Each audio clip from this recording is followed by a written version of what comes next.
Bombay of Bollywood, maximum city, the place of dreams, of struggles, of hopes and aspirations, and of intense political upheavals. Maratha Manus, North Indians, the expats of every hue and colour and language and religion.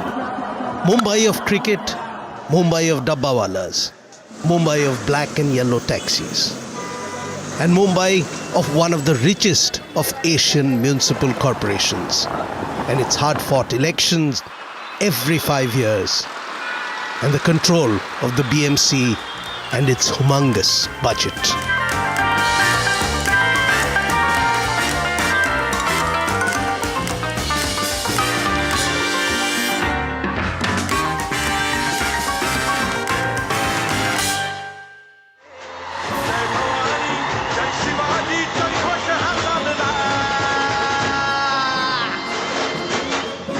If there is one talking point of the BMC elections of 2026, then it is the reunion of the Thackeray cousins. The long feuding Thackeray cousins have buried the hatchet and set their differences aside.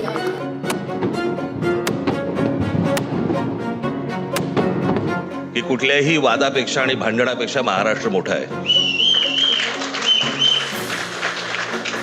आणि मला असं वाटतं तिथून त्या आज आम्ही एकत्र येण्याची सुरुवात त्या वाक्यापासून झाली. तो जो मंगल कलश आणला गेला तो काही सत्यनारायणाच्या पूजेसारखा आणला गेला नाही. त्याच्या मागे खूप मोठा संघर्ष झालेला आहे. 105, 107 किंवा त्याहूनही जास्त मराठी माणसांनी बलिदान देऊन मुंबई महाराष्ट्राला मिळवून दिली आणि त्याची आठवण आज होणं स्वाभाविक आहे. कारण आम्ही आज दोघेही इथे बसलेलो आहोत, ठाकरे बंधू.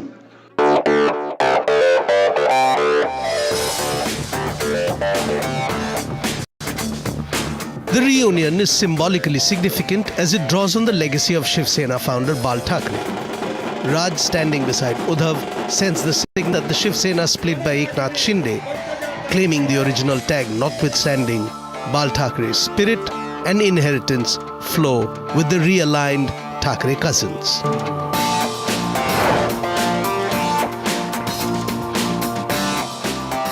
The BMC election is one of the most important stepping stones towards dominating Maharashtra politics.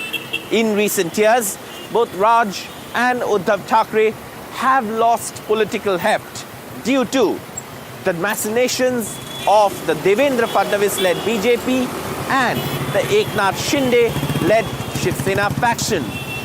Now, a good showing in the BMC elections would boost the faltering fortunes of the Thackerays.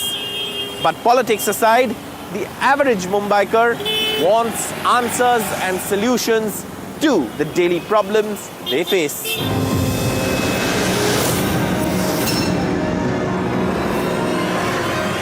The focus of the BMC election is also about the major issues that this mega city faces. Civic apathy, traffic jams, congestion, inadequate infrastructure, repeated floodings. The problems are deep-rooted and need dedicated political intervention to alleviate. It's all about water, air, the roads, just overall a better lifestyle. Yeah, we are paying so many taxes, and I don't think we are getting that, return of investment below, value for money in whatever we are putting over there. Every year, monsoon, the roads just erupt, right? You all know about it. Every road just erupts and potholes, and they say, where are the potholes? So I'm saying BMC should now outsource it to the dentists of Mumbai. Like I had a cavity 6 years ago, my dentist covered it, till now it's not come out. So maybe just outsource the filling of the potholes to dentists. I think they will do a good job. They'll probably fill in the right material.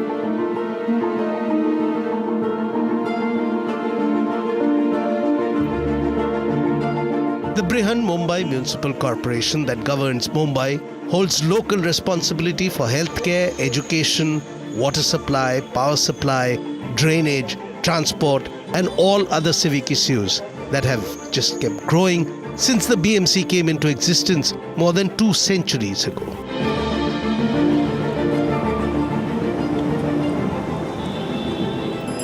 The origins of the BMC can be traced to 1807 when the British set up a court of petty sessions with a magistrate and 2 justices of peace. A corporate body with a municipal commissioner and justices of peace came into being in 1865, and the regular corporation with 64 members came into existence only in 1872, and it was decreed that only taxpayers had the right to vote.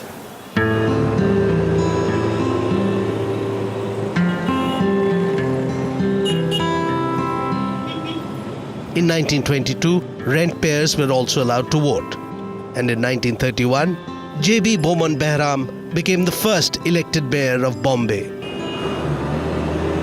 In 1948, a year after independence, the first proper elections were held, and the then Bombay suburbs in 1950. The history of the municipal corporation really goes back to the way in which Mumbai, Bombay at that time was ruled. There was a mayor that was appointed by the king.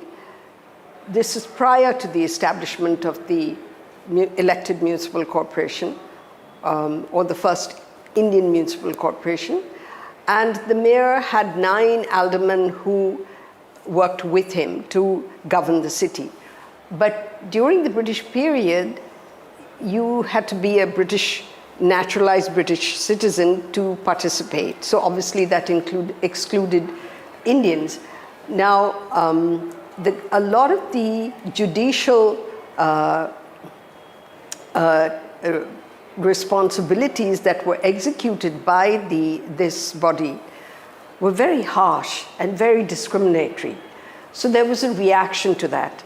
And in 1871, when Firoz Shah met the town hall, objecting to the system of governance, city governance that existed at that time.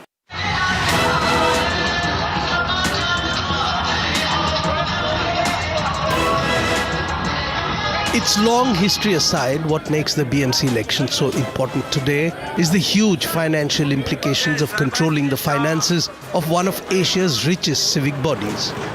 The last BMC budget estimated expenditure for this financial year, 2025-26, to be almost 75,000 crore rupees, marking a jump of nearly 20% over the 2024-25 budget.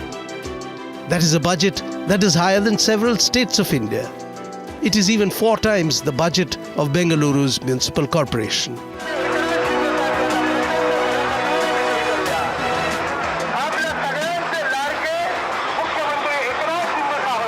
A concept we've created, an acronym we've created is High Hikes. It spells HIHIKESS.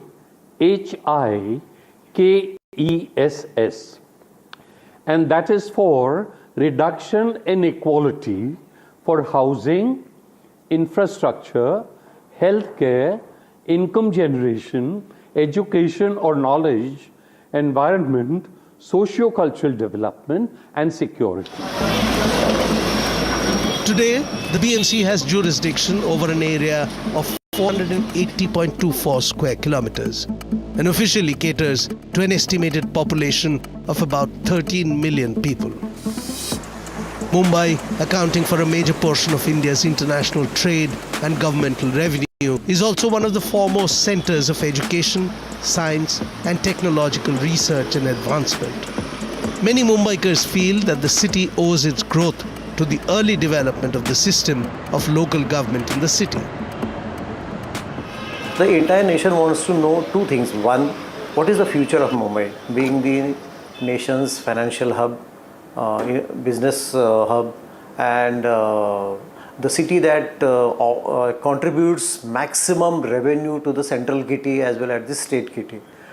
And also people, those who keep interest in politics, they are also keen to know about the political future of Thackeray brothers, particularly Uddhav Thackeray, because he is struggling a lot after his father's demise he got elected his 63 MLAs in 2014 when BJP all of a sudden decided to go solo.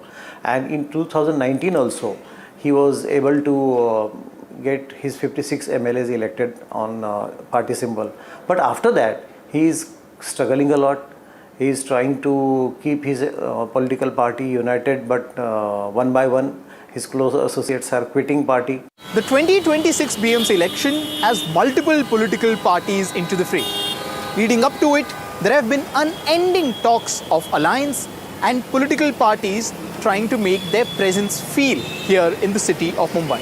And that brings the focus back to the Senas. Because for the last 60 years, if there has been one constant in BMC election, then it has to be the Shiv Sena.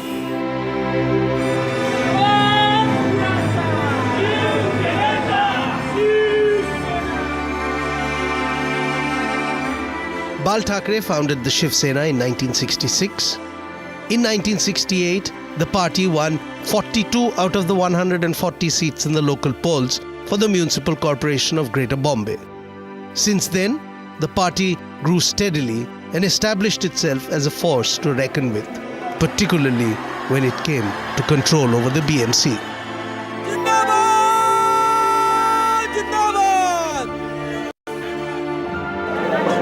The Shiv Sena's tally hovered around 80 seats even after Raj Thackeray left the Shiv Sena in 2006 and formed the Maharashtra Navnirman Sena. Since then, the MNS too has become one of the major players in BMC polls.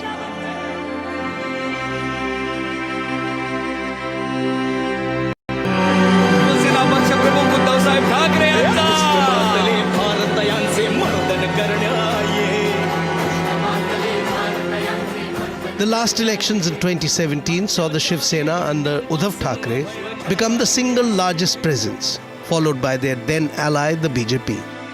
But since then, a lot has happened to change the political landscape of not just Maharashtra but Mumbai as well. The Shiv Sena split. Uddhav lost control over the original party symbol and assets, and the BJP is no longer an ally of the Thackerays. And the BMC election has been delayed by almost 5 years. The local body elections have been delayed due to several legal issues. Nagging problems which include the disputes over the OBC quota, state government's decision to take over the control of ward delimitation from the State Election Commission, and the Mahavikas Aghadi government's decision to increase the number of wards. With elections having been held in abeyance, most of the BMC work was being run by state government appointed administrators. But now with elections scheduled to happen on the 15th of January, the voters will once again get to choose their own representatives for running the business of the city. And with the Thackeray brothers contesting the upcoming BMC elections together, the political canvas of the city will surely see some new brushstrokes. माझ्या तमाम महाराष्ट्र सैनिक बंधू भगिनींनो सस्नेह जय Maharashtra. This election has seen the resurgence of Marathi pride as a major poll issue.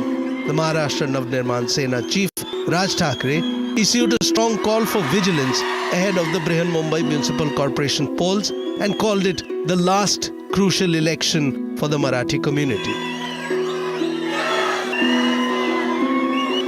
Shiv Sena was born only on one plank, that is Marathi Manus. Mumbai is Marathi. Sayukta Maharashtra movement was also for Marathi, and Shiv Sena said it has given up the Marathi cause. So Shiv Sena was born in 1966. But despite that, Shiv Sena did not control Mumbai till almost 12, 13, 14 years later. And even after that, Congress was a major force. Congress force began to disappear after the birth of Shiv Sena slowly as Marathi vote shifted from Congress to Shiv Sena. See, even if the population of Marathi speaking people has gone down, it is still the single largest community in Mumbai. There is nobody else who is equal to 27 to 30%. Gujarati may be about 14 to 16%, Muslims may be about 5-6%, so on and so forth. No other population group is as strong, statistically speaking, as Marathi, and yet they are strong but not dominant. Why they are not dominant? Because the other 70%, if they are united against Shiv Sena, then they are dominant. Now whether BJP can unite from Gujarati to Tamil to Malayalam to Sindhi, I don't know. But definitely BJP has controlled a large sections of Gujarati population, large sections of Marwadi population, Sindhi population, and partly Punjabi and others. So maybe BJP will be able to turn the table against Shiv Sena by mobilizing non-Marathi, even quote-unquote anti-Marathi sentiment.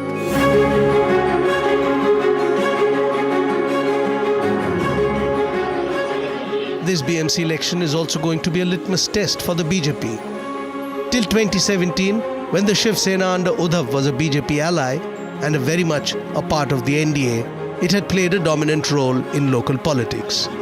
BJP had 82 corporator seats and the Shiv Sena had 84. The BJP backed the Shiv Sena to take the mayoral post.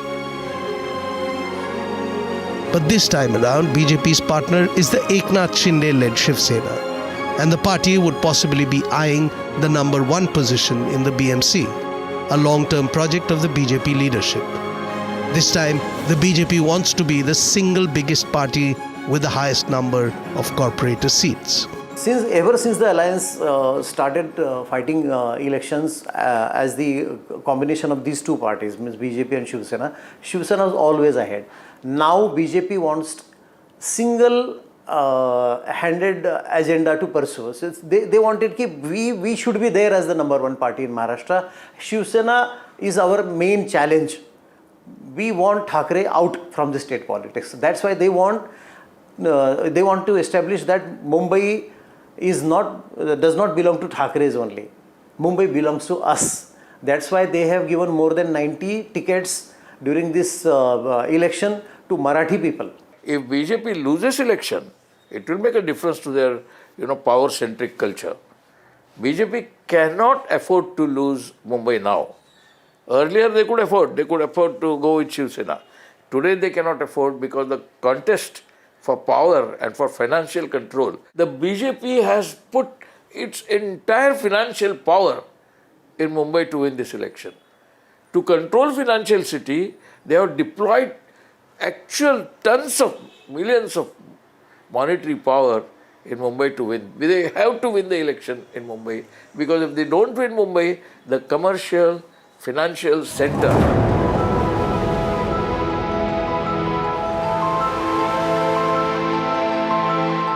For Eknath Shinde, the man who claims to carry the legacy of the Shiv Sena, it is a battle for existence. Shinde is known for his ground connect, and with several of the original Shiv Sena leaders with him, he wants control of not just his bastion, that is Thane, but also Mumbai. And that is where the ambitions of the BJP and Eknath Shinde collide. There were reports of a rift before an alliance could be patched through into place.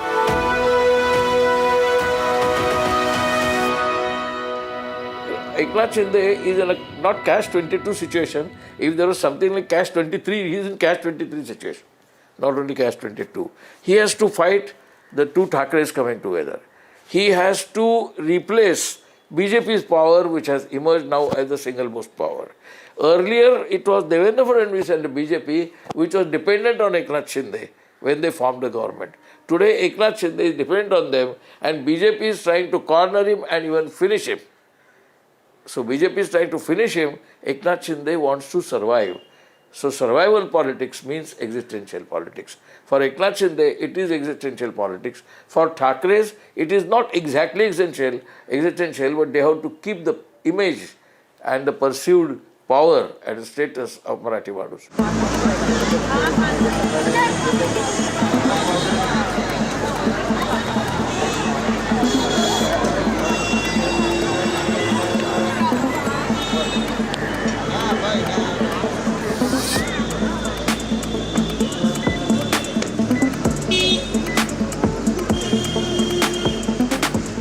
The BMC today touches every Mumbaiker in some way or the other. It is beyond politics and it is beyond Maratha pride. The BMC is a constant that has been around long before the politics of present-day Mumbai took shape. This iconic city is governed from an iconic building that has become a part of the city's identity, as much as its more glamorous neighbor, the Chhatrapati Shivaji Maharaj terminus. Designed by F.W. Stevens, this Victorian Gothic architectural landmark, completed in 1893, serves as the nerve center for the city's civic administration.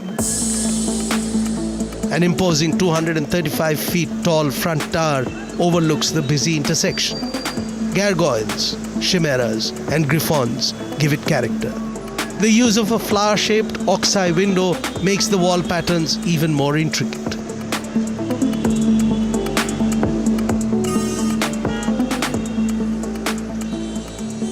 The architecture of Bombay of that period was an architecture that wanted to declare the importance of the city. It is young, enterprising, and dynamic new city. And the architects adopted a certain style, which was considered an Indo-Saracenic style, which was both Indian and yet Western in character. It's really, if you look at it, it is a statement of grandeur, it's a statement of importance, it's declaring itself to the public as this very, just the impact of it of being very tall and stately, that it represented the city. This was a city of eminent people, this was a city that was leading India, in a sense, into the future.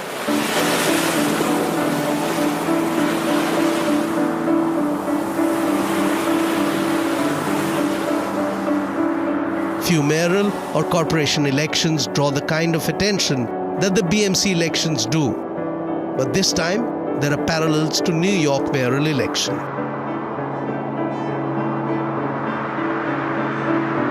After Zoran Mamdani's win in the New York mayor election, netizens have drawn parallels between New York and Mumbai, even though the Mumbai mayor's post is largely a ceremonial one. But like during Zoran Mamdani's campaign in New York, in Mumbai too, communal comments have been made, with the city BJP chief declaring that a Khan cannot be imposed on Mumbai and Mumbaikars will not tolerate it. Mumbai's mayor, he cannot be Muslim at all, no chance, whatever may be the Muslim vote control. Because the position of Hindutva, campaign of Hindutva, the Hindutva movement, particularly after 2010 and still particular after 1992 Babri Masjid episode, has spread so much that it has occupied even the minds of the educated middle class who were not governed by Hindutva. They were more governed by the working class rights, human rights, all kinds of city clean and all that. Hindutva idea has been dominant in Mumbai, Maharashtra, everywhere. So Khan इसके लिए नहीं बनेगा कि Muslim कैसा हो सकता है? There is no question of Mamdani principle or Mamdani kind of a phenomenon occurring in Mumbai at all, though Mumbai is cosmopolitan.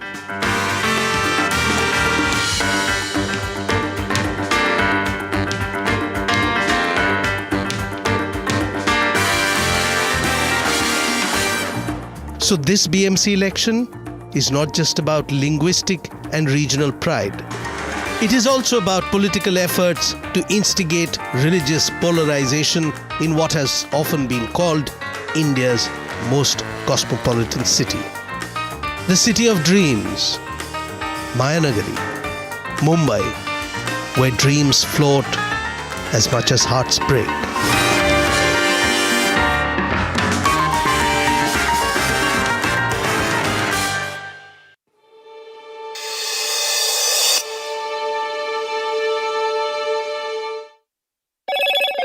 Hello, Moto.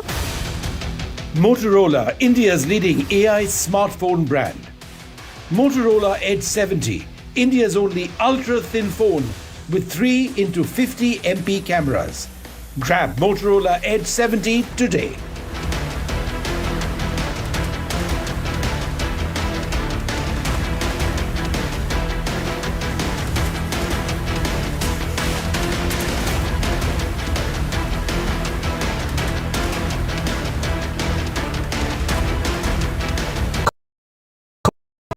Fenesta Windows, beautiful and durable designs. Installation से maintenance की life long customer service. आपके घर में फिनेस्टा नहीं है तो call कीजिए. Find Finer Fenesta. Other opposition parties. They argue, I conclude. They deflect, I drill down.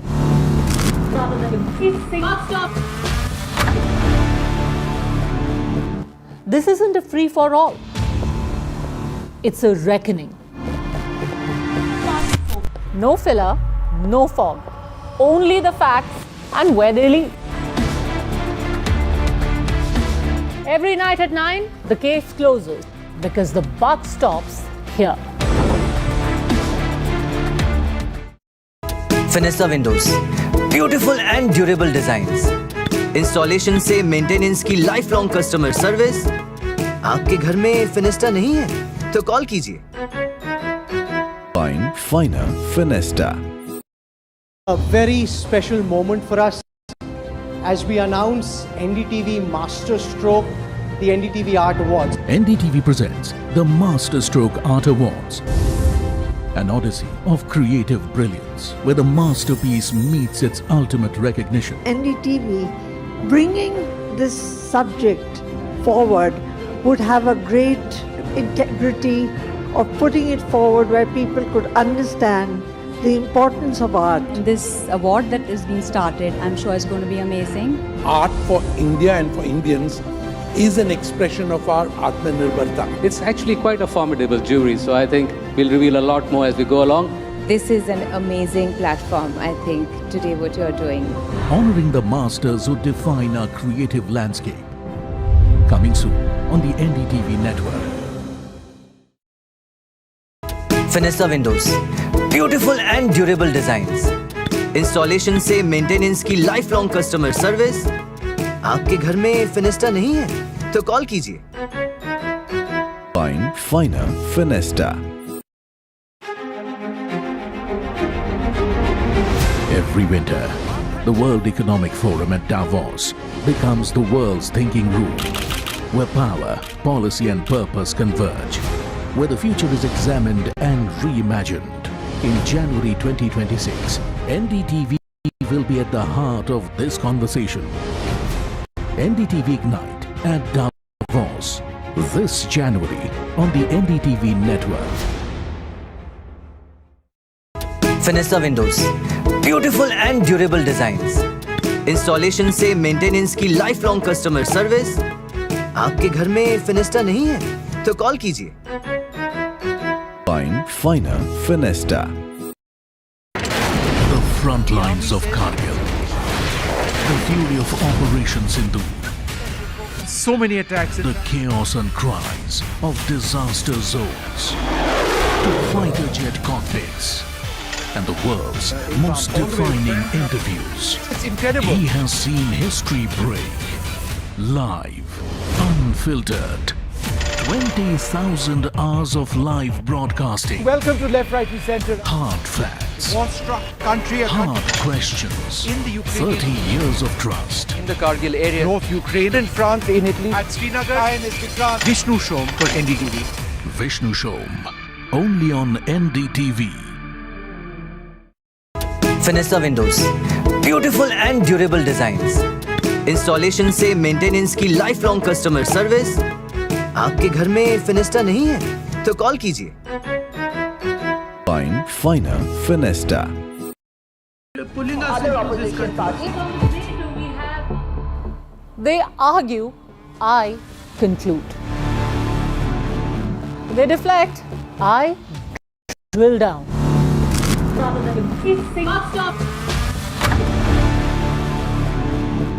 This isn't a free for all. It's a reckoning. No filler, no fog. Only the facts and where they lead. Every night at 9, the case closes because the buck stops here. Fenesta Windows, beautiful and durable designs. Installation से maintenance की life long customer service. आपके घर में फिनिस्टा नहीं है तो call कीजिए। Fine Finer Finesta.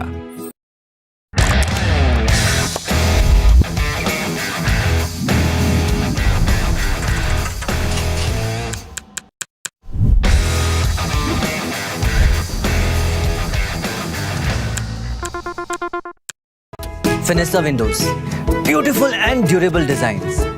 Installation से मेंटेनेंस की लाइफ लॉन्ग कस्टमर सर्विस। आपके घर में फिनिस्टा नहीं है तो कॉल कीजिए। Fine Finer Finesta.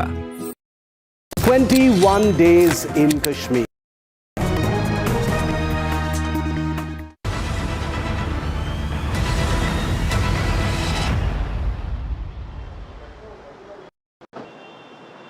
Good evening, everybody. You're watching NDTV, and this is the buck stops here. Today was when the Chief Minister of West Bengal, Mamata Banerjee, took political fight with ED out of the courtrooms to the streets of Kolkata.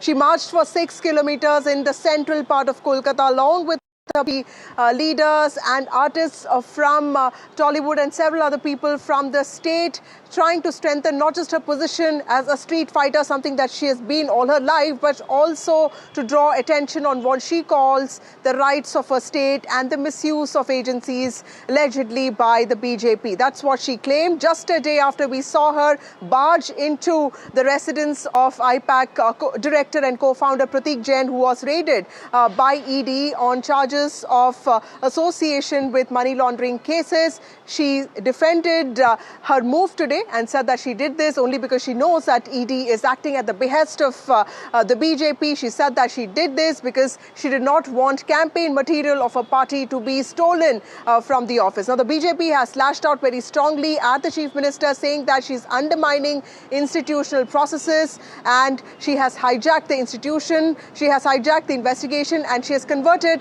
a criminal probe into political theatre. That's the big accusation that the BJP has made on her. But what is this controversy going to shape up? How is this controversy going to shape the political battle that we're going to witness in this state in the months to come?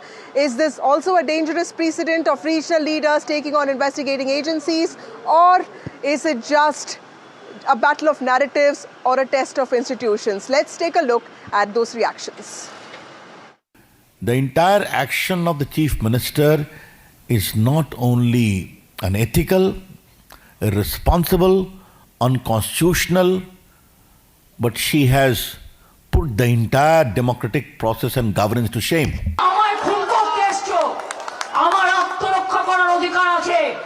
তুমি সমস্ত data আমার office থেকে চুরি করছিলে, যে office আইপ্যাককে আমরা authorize করেছি। তোমরা তো 6টা থেকে ঢুকেছো, আমি তো গেছি 11:45-এ। 5.5 ঘন্টা সবই তো চুরি করেছো। মানুষকে আমি ভালোবাসি যেমন, জোড়া ফুলটাতেই তো আমরা দাঁড়াই। তা জোড়া ফুলটা যদি রক্ষা না হয়, পার্টিটাই যদি রক্ষা না হয়, তা মানুষের জন্য লড়াইটা করবো কি করে? And in an administrative forum, even the Chief Justice cannot change a judicial order. It is known to every lawyer. But why ED has done? Amit Shah thinks that he has purchased the entire India. That is the reason. They are the arrogance. देखिए, ममता बनर्जी की जो मार्च है वो भ्रष्टाचारियों बचाओ मार्च है। Please note, the march of Mamata Banerjee on the streets of Kolkata is a corruption bachao march of Trinamool Congress. Well, we have some breaking piece of news for you. IPAC, which is at the center of this storm, has issued a statement now saying that it does not contest elections. It's just a consultancy firm. It has in fact listed all the parties that it has worked with. It has also called the ED raids on its offices, residences of its co-directors, co-founders as completely unfortunate. That's the piece of breaking news, the news that we're bringing for you right now. IPAC, the political consultancy firm that is at the center of this controversy, has issued a statement post ED raids. Meanwhile, ED sources have also told NDTV that it is India Pac Consultancy Private Limited that is at the center of this controversy that was raided for its association, for its alleged association with money laundering cases, also coal smuggling cases, and not really the Indian Political Action Committee. This is something that we are gathering from ED sources. ED sources have also said that searches and investigations took place in the case of India Pac Consulting Private Limited and not really on any Indian Political Action Committee. A strong clarification by ED there, even after it has approached the CBI asking for a probe, not just into what really happened yesterday, but also on the role of the Chief Minister who was seen barging into the house of one of the directors who was raided yesterday. Clearly, the political flashpoint that we have to watch out for in days to come. We are joined by TMC MP Kirti Azad now. Kirti Azad, one of those MPs who also protested against the centre in New Delhi today. Mr. Azad, thank you so much for speaking to NDTV. My first question to you, sir. How are you looking at this entire episode? You protested, you were one of those MPs who protested and were also allegedly detained by the Union Home Ministry. The BJP is saying all of this is just an attempt by the TMC to convert an investigation into political theatre. How would you look at that accusation? It's very strange. I mean, if they had papers, they had everything, and they're doing a case under PMLA, they've arrested people like Arvind Kejriwal, Sanjay Singh, and so many others. Without raiding, they should have arrested straight away. So this shows that they have nothing. It was basically a political vendetta. As earlier once the Supreme Court had said that CBI is a caged parish, this is a caged manna of the BJP. And we have seen that 98% of the cases filed by ED are against the opposition when it comes to politicians. And it was something like trying to pick up. Elections are only 2 months ahead of us. And all the strategies are basically made by IPAC. The internal survey of the BJP said that they can't win more than 25 seats in Bengal because they've lost a lot of ground and people don't trust them. So this was the last resort that they had because Mr. Modi has put a lot of pressure on Mr. Amit Shah that he wants Bengal by hook or by crook. And hence, they went and raided IPAC, who has been appointed by us for the last 6 years to look into our political programs that we do and strategy. And so obviously there were a lot of strategy papers there. There were a lot of the list of candidates, the programs that were set for us and for other dignitaries and the political party officials. So hence they wanted to take all that with BLA, list of BLAs, BLOs and others. So it was basically political. They wanted to snatch that away. And Mamata Bandyopadhyay, our leader, went there as the chairman of the AITC. It's something like somebody coming to your house and taking away papers which are registrations of your house or your office, your lease deed with your things, with your right. Employees or whatever. Because, Mr. Azad, you know, the BJP and a lot of other experts are also asking this important question that this sets a very dangerous precedent of regional leaders, especially opposition leaders, taking on investigating agencies because they're asking this question as to why does a chief minister of a state, an elected official, personally, why does she need to intervene because an investigation is on? If there's nothing to hide, let the investigation take place. That's the big accusation or claim that they're making. How would you respond? I think I had answered this. You didn't follow what I was saying. I said, Mr. Modi wants to win Bengal by hook or by crook. And hence IPAC, which has been appointed by us to look into political strategy for the last 6 years, they were asked, they had all the details of our strategy. They had details of our programs. They had the list of candidates. So they were at place, Trinamool being the most popular party in Bengal. They had a list of more than even 15 people wanting to contest from one seat, PLAs, people that we're going to visit. So obviously they wanted to take all that. If they had to do the raid, why 2 months before the election? Why? And if they have been accused and if they've been following them for a long time, why didn't they arrest them? Why did they go there? They just wanted details. And she went there, as I mentioned earlier to you, as chairperson of the All India Trinamool Congress. And she is the leader of our party, apart from being the chief minister. Right. So, Mr. Azad, you think it's completely justifiable for the elected chief minister to act like this? I completely get your point. I think it's a valid point. But for an elected official to act like this, do you think it's completely defensible? If somebody is going a chairperson of AITC, who happens to be the chief minister, don't you think she'll have security following her? Don't you have Narendra Modi when he's going for political speeches, having his entire security paraphernalia there? The districts are called, 4, 5, 6, 7 districts are called just for his security. Even Amit Shah when he goes, or any other person goes, they have the security with them. So why would Mamata Banerjee be accused for that? I fail to understand. And I would want to know one thing. This is something that the ED is saying on its own that all these things have happened. I want to say things that we heard from the horse's mouth. Number one, Ajit Pawar, when the Honorable Prime Minister in one of his public meetings, which was shown live by your NDTV, where he said that Ajit Pawar, जिसने 70,000 करोड़ का घोटाला किया है, ED का इनके ऊपर case चल रहा है और ये जेल जाएंगे.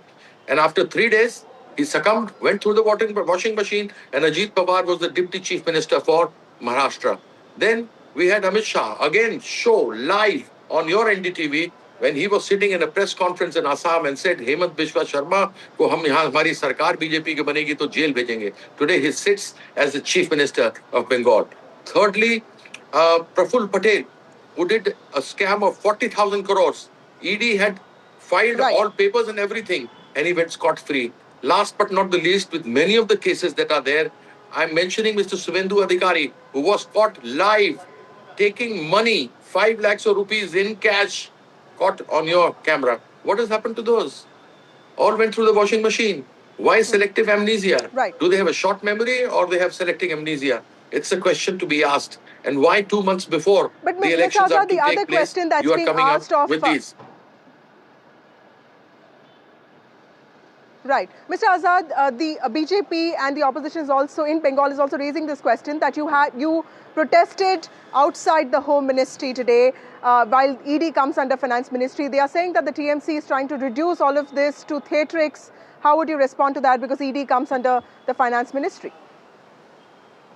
You have so many ministries. Even the coal ministry comes under the central government, and they're accusing us of a scam.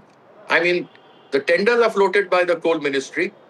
They distribute these to their own cronies, earn money from there. The securities of Central Industrial Security Force (CISF), which looks after it, and they're accusing us when they should be accused for the entire thing for all that they've been doing. Secondly, no secretary works for no ministry.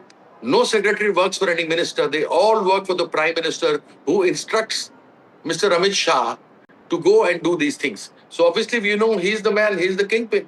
He's the guy who should be told that he has to be answerable to us. We were doing a peaceful dharna. We were not disturbing anybody. The cars were going in and coming out. All these government officials were going into there. We were not disturbing. We were not making a hue and cry or anything of the sorts. We were simply saying slogans and standing on the side, and they came and even manhandled our lady members of parliament, which I think was very bad. Okay. Mr. Azad, my last question to you. What kind of political impact do you expect this episode to have on politics of Bengal? Because I know that BJP has, its performance has not been improving in Bengal. In fact, it's been going down. But when it comes to other states, be it Arvind Kejriwal or Bhupesh Baghel, whoever blamed the centre for misuse of agencies has been losing elections. The BJP has been winning a lot of assembly polls. Don't you think that will have an impact on West Bengal, which might or might not even see fatigue after so many years of TMC rule? You know why all this ED action took place? Because the BJP, their internal survey says they're not winning more than 25 seats. The same was when the Maharashtra elections were being fought. They said that Congress is going to get back to power. Haryana, it was the same case. In Bihar, they were having it very tough with Akhilesh going around and, gathering so much a crowd. So they did this SIR. They manipulated the entire thing. They blackmailed people with ED. They saw to it that the senior leaders of the opposition sat at home and did not work. This is exactly because they're not able to do anything in Bengal. They've started this ED thing, and that too just before 2 months, just to take out the strategy, the political strategy from IPAC that we're going to have in the next coming elections. Okay, that's an interesting thought. Thank you so much, Kirti Azad, for joining us. TMC MP Thank you, Kirti Vasudha. Azad on the raids on IPAC and the subsequent march by Mamata Banerjee. Thank you, Mr. Azad. We're also joined by Tuhin Sinha of the BJP now. We have Tausif Rahman of the TMC. We have Smita Prakash, ANI editor, also an analyst. And we also have Jayanto Ghoshal, who is also an analyst and author. Thank you all of you for joining me on this broadcast. Tuhin Sinha, to you first. You heard everything that Mr. Azad had to say. He says this is not political theatre, this is just fight for the state. How would you respond?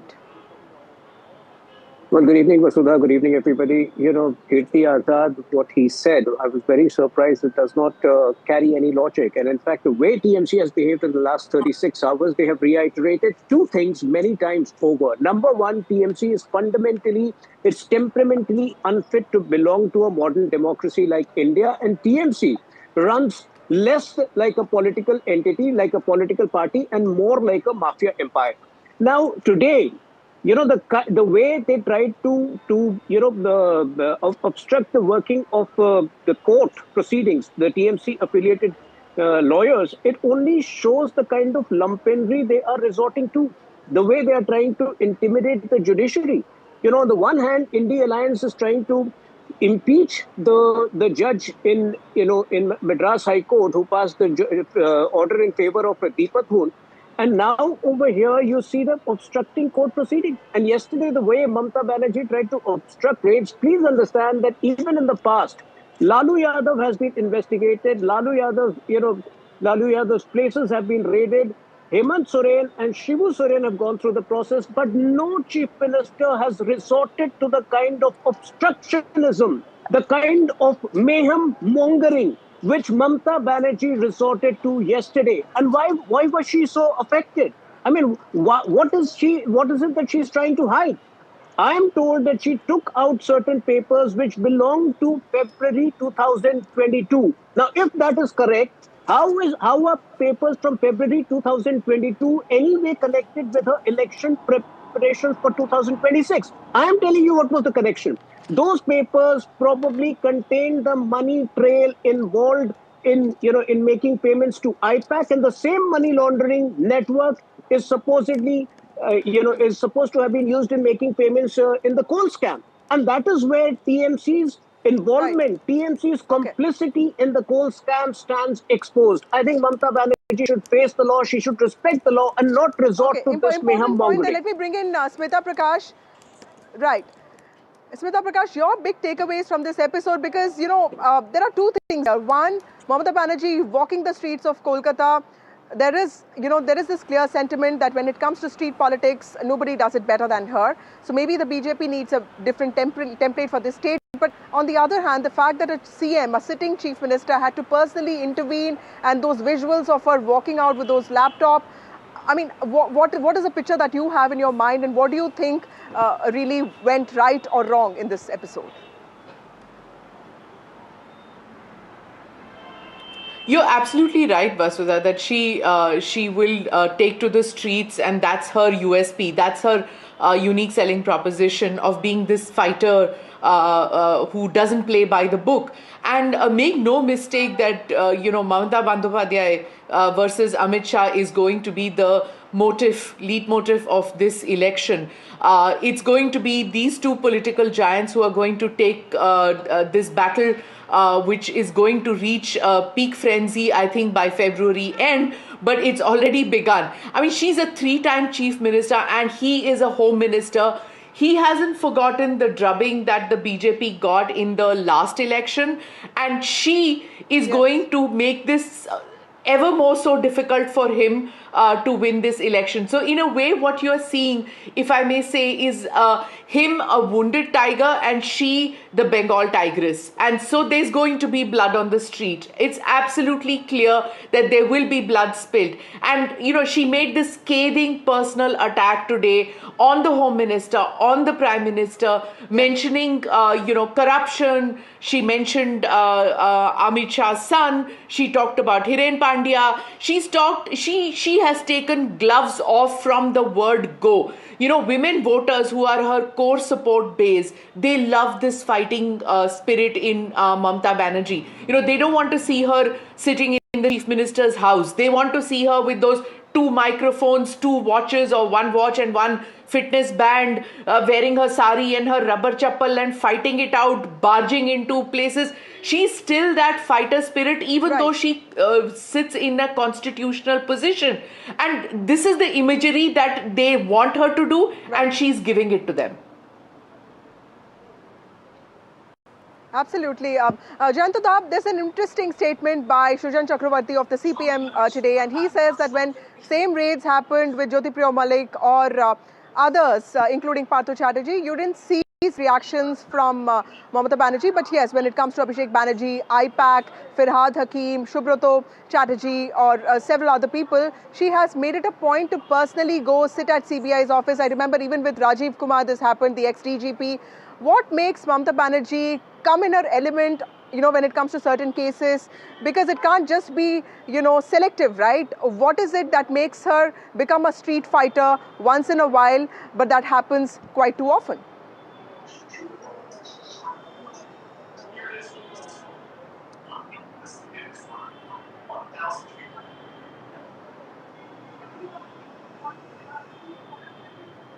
Jayanto Ghoshal? Okay, let me take this question to Tausif Rahman. Tausif, how do you look at the BJP's big allegation that the TMC is trying to stall investigation because it wants to protect those who are corrupt? Good evening to everyone. Well, I never knew that Tuhin Sharma has become a judge and he's giving his judgment on a national television platform on NDTV. But anyways, I mean, just for once, try to understand the kind of atrocities are being done by the ruling government on non-ruling BJP state. ED is supposed to be neutral, Vasudhaji, neutral agency. But I'm sorry to say they are working for BJP, which is clear today. And it's not Venezuela that you will send your brokers as ED and take away our political strategies. This is Bengal and she's Mamata Bandyopadhyay. And yes, no one is above the law. We all are law-abiding citizens. But with such mafia of Home Minister Amit Shah, we know the tactics control these mafia syndicates coming from Delhi. We know how to control it. See, again, this ED is just following the instruction of BJP. Why these raids are always during election? The intention is clear, to harass TMC, but they are daydreaming, Vasudhaji. IPAC is our IT office from where we plan our strategies, what they wanted to loot actually. Our strategies, our candidate name. Now, BJP is saying, "Arey, candidate name hai, 2022 hai, something. Arey, so what?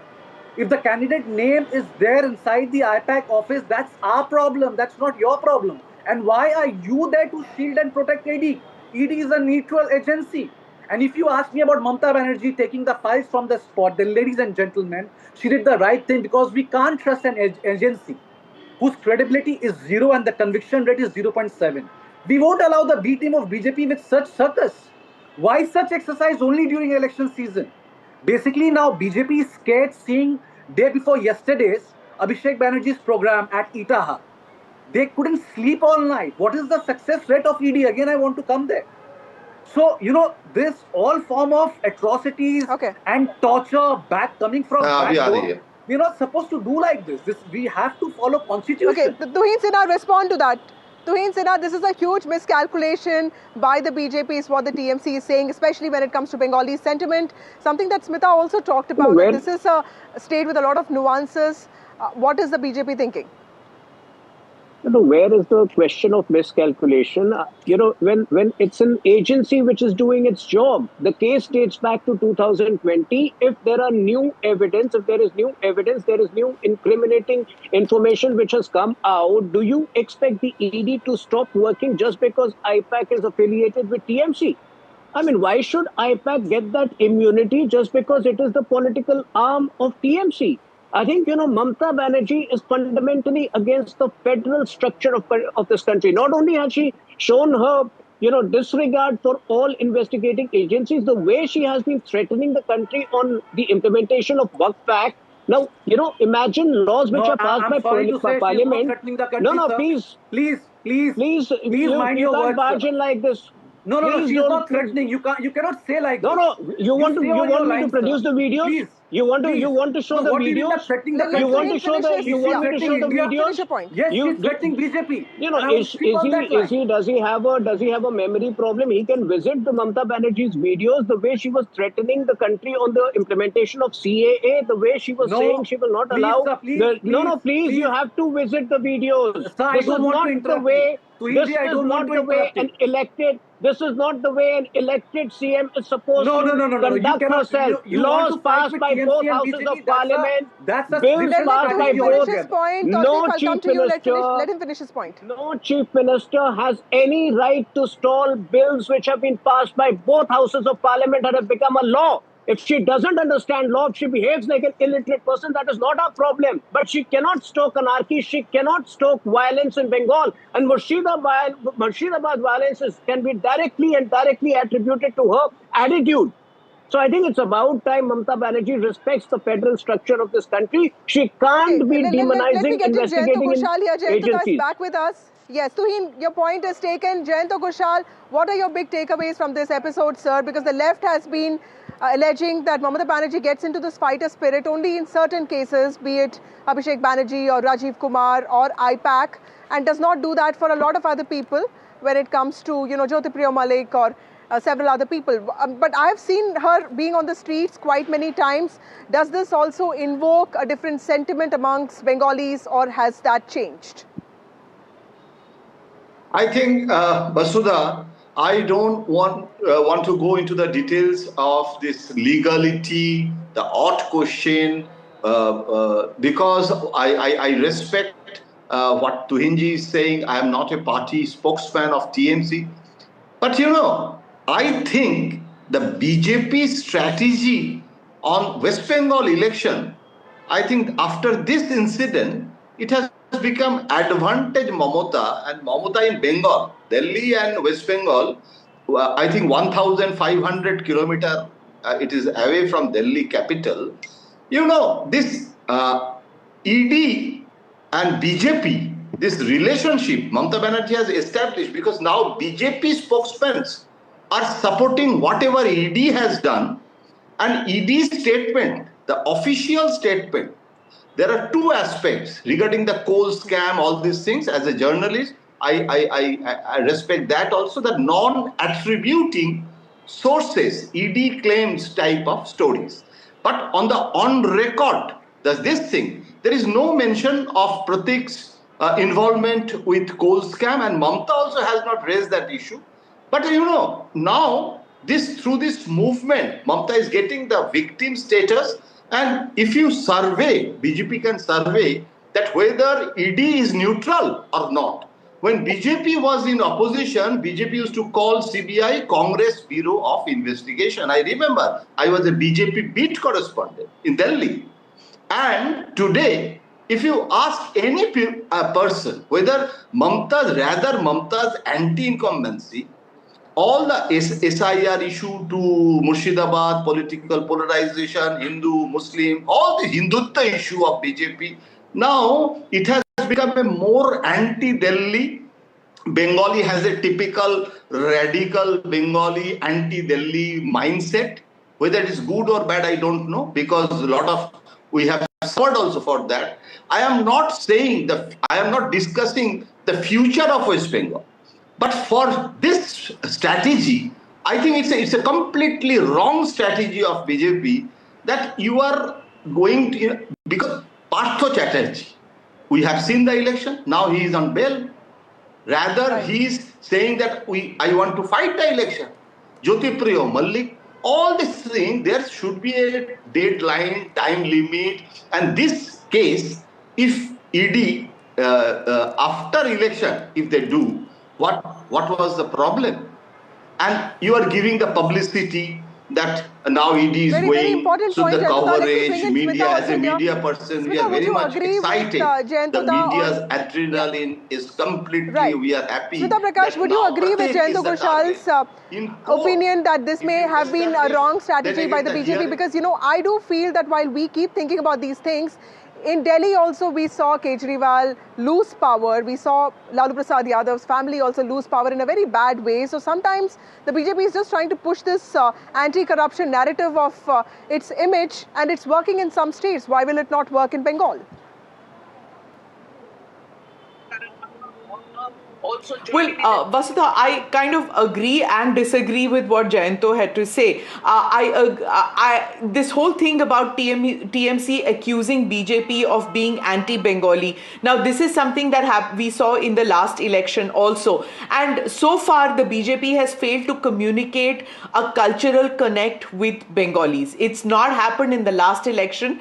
Remains to be seen whether it can be done this season. This election, where I disagree with Jayanto is about the victim status that Mamta is trying to portray herself as a victim of aggression from the center. I don't think that's going to click because she's tried that earlier. Now, after having 3 terms, you can't claim to be a victim, and I don't think that's going to click because she can't be the ferocious tiger as well as victim at the same time. So, to say she's Agniputri and at the same time she's victim, how does that happen? So there I think there is a problem. As far as the central agencies' misuse is concerned, that is a rag, that is an alap which is going to keep coming all through, whether it is when the forces come, when the election commission will come, when everybody comes from Delhi to Bengal, and during the electoral process, she is going to talk about using this. So the BJP has still not responded to the attacks. Are they keeping their cards close to their chest? Because what you're seeing is a response on TV channels, but on the ground, there is still no vehement response as such from the leadership. There is from the local leadership, from the central leadership, not yet. Not Venezuela. And this is not... That is a very important point, Tuhin Sinha. I do feel that this campaign... I do feel that this campaign also in some ways brings back again to the fore the centrality of Mamata Banerjee in the TMC campaign, because TMC is Mamata Banerjee is TMC, and the BJP still doesn't have a regional leader of her stature. Do you think that the BJP in an episode like this has also in some ways given an opportunity to Mamata Banerjee to bring back the spotlight on her, that, in some ways another way of her reaching out to people and saying that yes, my party could have made mistakes, but it's about me? Tuhin Sinha. What we are opposing over here is her violent obstructionism. She had every right to move the courts of law to prevent the ED investigation, but she had no business barging into the office of IPAC and stealing away certain documents which could have been very pivotal, which have been very crucial in the investigation. That's a limited point. Now, as far as playing victim is concerned, that's the only thing which Mamata Banerjee knows at this point of time, because her 15 years of rule in Bengal have been the worst, have been the most decadent phase for Bengal. So obviously she's going to try and play the victim once again. But the fact is, this time the anti-incumbency is so high that the same tricks which she has played in the past will not work. The law of diminishing returns is going to catch up with her, and she will know it very soon. Right. Tausif Rahman, your response? See, I don't know what Tuhin Sharma is all talking about. He's again going back, he's coming forward, but it doesn't make sense, because I don't know, he's talking like a judge. But he's pointing to a very specific process that the Chief Minister should not behave. So why is he not able to understand? Like Why is he not able to understand what I'm talking about? So maybe I'm dumb, but I cannot be a judge of a Supreme Court or a High Court. Why is he not able to respond to you. English? Let me respond, sir. Let me give you a news story. So you see, 2020 November, this coal scam or money laundering, whatever it took place. IPAC was under Prashant Kishore. I mean, he left IPAC during 2021, and all this took place 6 years back. So what is it? Is there any setting with Prashant Kishore, or did he help BJP during Bihar election? Because the scenario is very clean. Whoever goes against BJP, the B team, ED, IT, or what central agency will start knocking your door. And end of the day, if something happens as per BJP, go to the court. We did that. I mean, ED, TMC, Pratik Jain, Bengal police, they all have gone to the court, and now let's wait and watch. So it is as simple as that. And if you don't understand my English, and if you don't understand if I'm making sense or not, so if you have any problem with Mamata Bandyopadhyay, I do understand. You are not going to win. And let me take it very clearly. Let me explain you very clearly. You want to fight on the ground. You want to fight inside the court. You want to fight up in the sky. We will hammer you 360 degree and you won't be able to do anything because the vote and the blessing of the people is a Trinamool Congress. Take it from me, Mr. Tuhin Sharma. Vasudha, the TMC representative can do better than this. Quickly respond to that before I take closing remarks from our analyst. I seriously think the TMC representative can do better than this. The case may date back to 2020, but if there is emergence will you go to Prashant Kishore? If there is fresh evidence emergence, will you go with that fresh evidence to Prashant Kishore as well? The law enforcing agencies, the investigation agencies Sir, your agencies ED are team under should no visit Prashant obligation. Kishore office. They are under no Patna, Bihar. obligation. They are under no obligation to make you happy just because IPAC is your entity. It's your affiliated entity. Of course, IPAC is our entity. There is emergence of new entity. The law will take its own course. You need to confirm yourself whether IPAC is a private company or it's working with TMC. Street veto will not work in Turkman Gate. It will not work on the streets of Bengal, and you will see it in May this year. Okay, Jayanta Ghoshal, your closing remarks, sir. How do you expect this episode to sort of end in the coming days? What else is expected to be unraveled? You see, in this political West Bengal is always, every election, in the last assembly election, in the last Lok Sabha election, it is nothing new for a onlooker of West Bengal politics. But the latest, the possibility of president rule in West Bengal after this, now it has become a major campaign issue. And now West Bengal BJP is demanding that president rule should be imposed. And if Mamata Banerjee has done illegal things, then you can take action. You can go for 356. You can go for major action. But you know, the public perception, again, will be more aggressive. So I am expecting lot of more tutu meh in this coming election, and this is very unfortunate because the anti-incumbency, if it is strong, one BJP leader, I cannot take the name as a journalist, he was telling me that the best thing to remain silent, the people can vote against Mamata. What the BJP is doing is a more aggressive way through ED, through EC. Maybe the Bengali Bhadralok were ready to vote against Mamata. Now they have become anti-Delhi for this style of campaign, style of functioning, because you know, when the anti-incumbency, if it is there, when CPM, I remember, we never expected that CPM is going.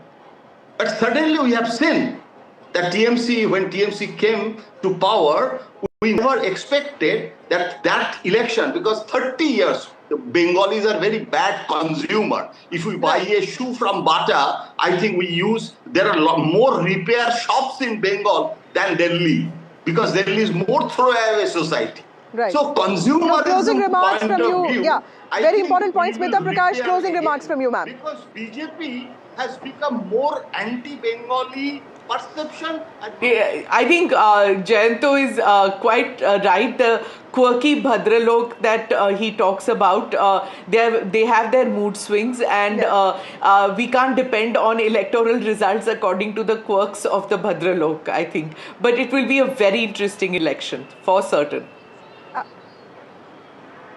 Absolutely. Absolutely. Thank you so much, all of you, for joining me on this broadcast. An investigation has turned into an all-out political war in poll-bound West Bengal, a case that is going to also escalate nationally and in some ways bring the attention to accountability and also clash of not just contests, political contests, but also narratives. With that, it's time for a short break. More news and updates on the other side.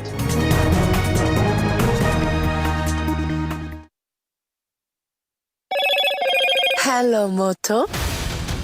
Motorola, India's leading AI smartphone brand.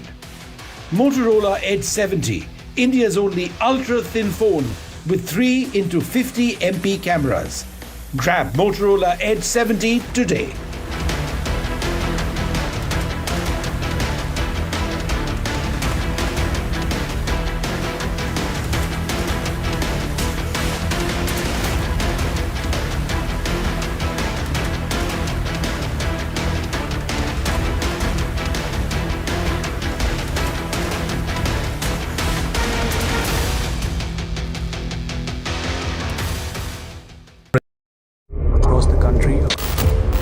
has tracked the pulse of power from Washington to Korea. Witnessed history being made in global capitals and conflict zones. Brought clarity to complex issues of national security and international affairs. Aditya Raj Kaul, covering international affairs like no one else. Only on NDTV network.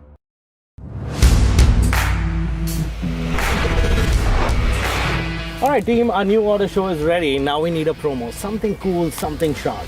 Well, I'm sure we'll be having outstanding reviews, solid suggestions, Expert advice, the latest trends. It's a lot simpler. We'll help people make the right auto decisions. It's got the cool stuff, geeky stuff, serious stuff, all of it, so that you can discover, decide and drive. I'm Siddharth Sharma and I am your Automate.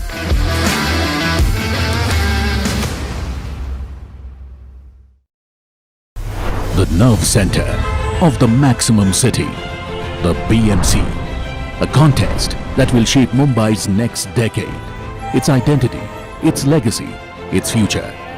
NDTV brings you the battle for Mumbai, asking who will hold the keys to India's richest civic body and what would it mean for Mumbaikars. BMC Power Play, only on the NDTV network.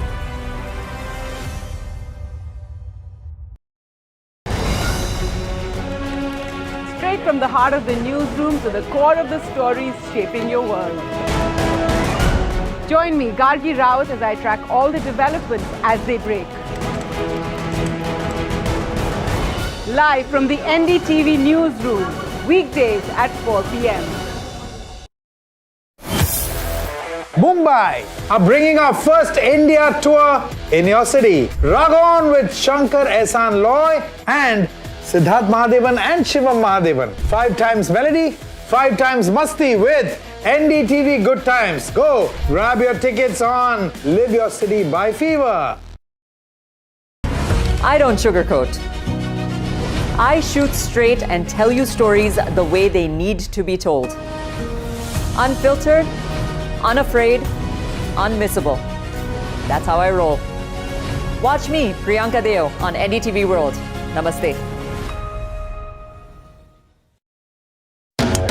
Delhi set the fairway on fire. The precision, the edge, the contest, the electric energy. Now, the NDTV PGTI Golf Pro-Am travels to Hyderabad, a day crafted for an unmatched experience. NDTV PGTI Golf Pro-Am, the course of champions, the conversation of leaders. 10th January 2026, Boulders Hills Golf and Country Club.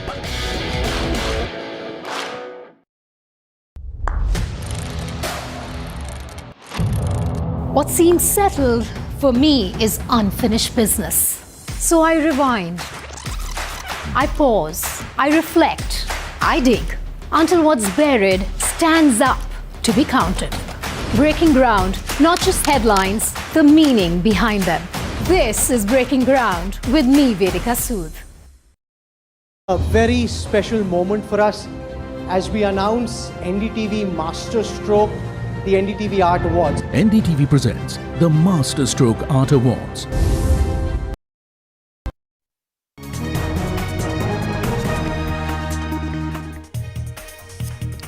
Welcome back. It was supposed to be a battle of movies, but both these movies, Parasakti and Jananayakan, are at very different places now. Parasakti is all set to release tomorrow. A grand release for this movie that is being seen as completely backed by the DMK, something that also speaks the political language that DMK speaks and will be used by the DMK because it's all centered around anti-Hindi agitations.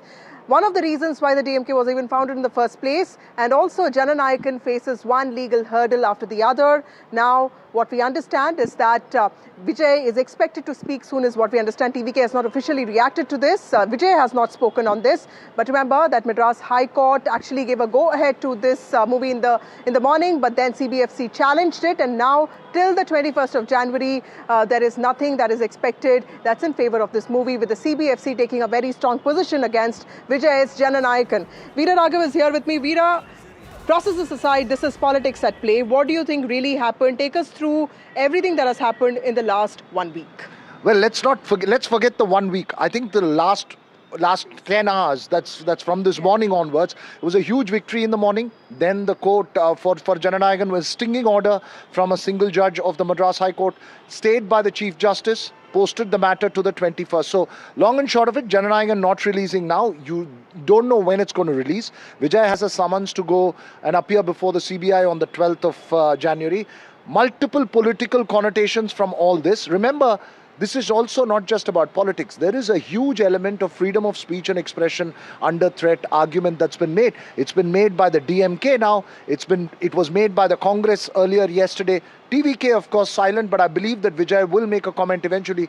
They feel that they don't need to speak because the people are speaking and the narrative is already getting set. So I don't know how this is going to play out eventually, but the narrative of Vijay under being targeted is gaining strength and gaining enormous strength, and being targeted by the center and the BJP is the narrative that's building up, and that's the perception that's building up, because the earlier perception was that he was being targeted by the DMK. And today, given this whole issue, MK Stalin has come out and spoken out openly. Manikam Tagore responding to Stalin's tweet saying, "Super brother, this is exactly what we have been saying, and your party's IT wing said we have to leave the alliance. Let's stand up for freedom of speech." So multiple reactions, Vasudha, there. Veera, do you finally see this also in some ways bringing the Congress and the TVK together? I think the Congress is maybe fishing in troubled waters. I think DMK too tested an ally. Sections within the Congress pushing the DMK to get 40 seats and a share of power. Of course, share of power will depend after the numbers come out. I think this is more bargaining by the Congress. Congress can't vacate the space, but let's see, all sides hope. But Veera, this impression of the centre being high-handed, I'm saying impression because that's what a lot of people are also blaming the centre for, because today the CBFC challenging the single bench order was also quite unexpected. The impression of the BJP or the centre being high-handed, how do you expect that to play out politically? Do you expect that of being of providing some disadvantage to the AIDMK-BJP alliance, or do you think that people have the intelligence to define what is the centre and what is CBFC? Well, look, no, I think the overall perception, no one really knows. CBFC is seen as an arm of the centre, and the BJP as a sense. It is an independent body ultimately, but the way it's targeted in a political narrative, out of the question. Manikam Tagore took the lead yesterday in terms of saying that, look, the centre is attacking using CBFC. Today, MK Stalin has virtually endorsed that, but not taken Jananayagan's name around specifically. Manikam Tagore responding to that, and if we can play those tweets, and that's a bit of breaking news that they'll play up, saying, look, this is exactly what we are saying. Don't think that we're going ahead from the alliance. So I think in a nuanced political conversation, there may be multiple connotations that will come out. But in the mass public sentiment and amongst the TVK fans, there is an enormous emotion for the film. A Pongal release is not a small thing, Vasudha. It's an extraordinary festival. As you were there with me at the Rohini Theatre earlier, and you heard that fan turn around and say that for us, no Pongal. The day Jananayagan releases is Pongal. That's the sentiment amongst Vijay fans. The fact that a DMK-backed movie is releasing and a Vijay movie is not releasing, multiple connotations. What it'll mean politically, electorally, I don't know, but the political narrative is getting crystallized. In some ways, this has also set the stage for politics to spike in the coming months. Let's take a look at some reactions. Censor board has been added to the already existing political hitmen of the BJP, like the ED, CBI, the Election Commission.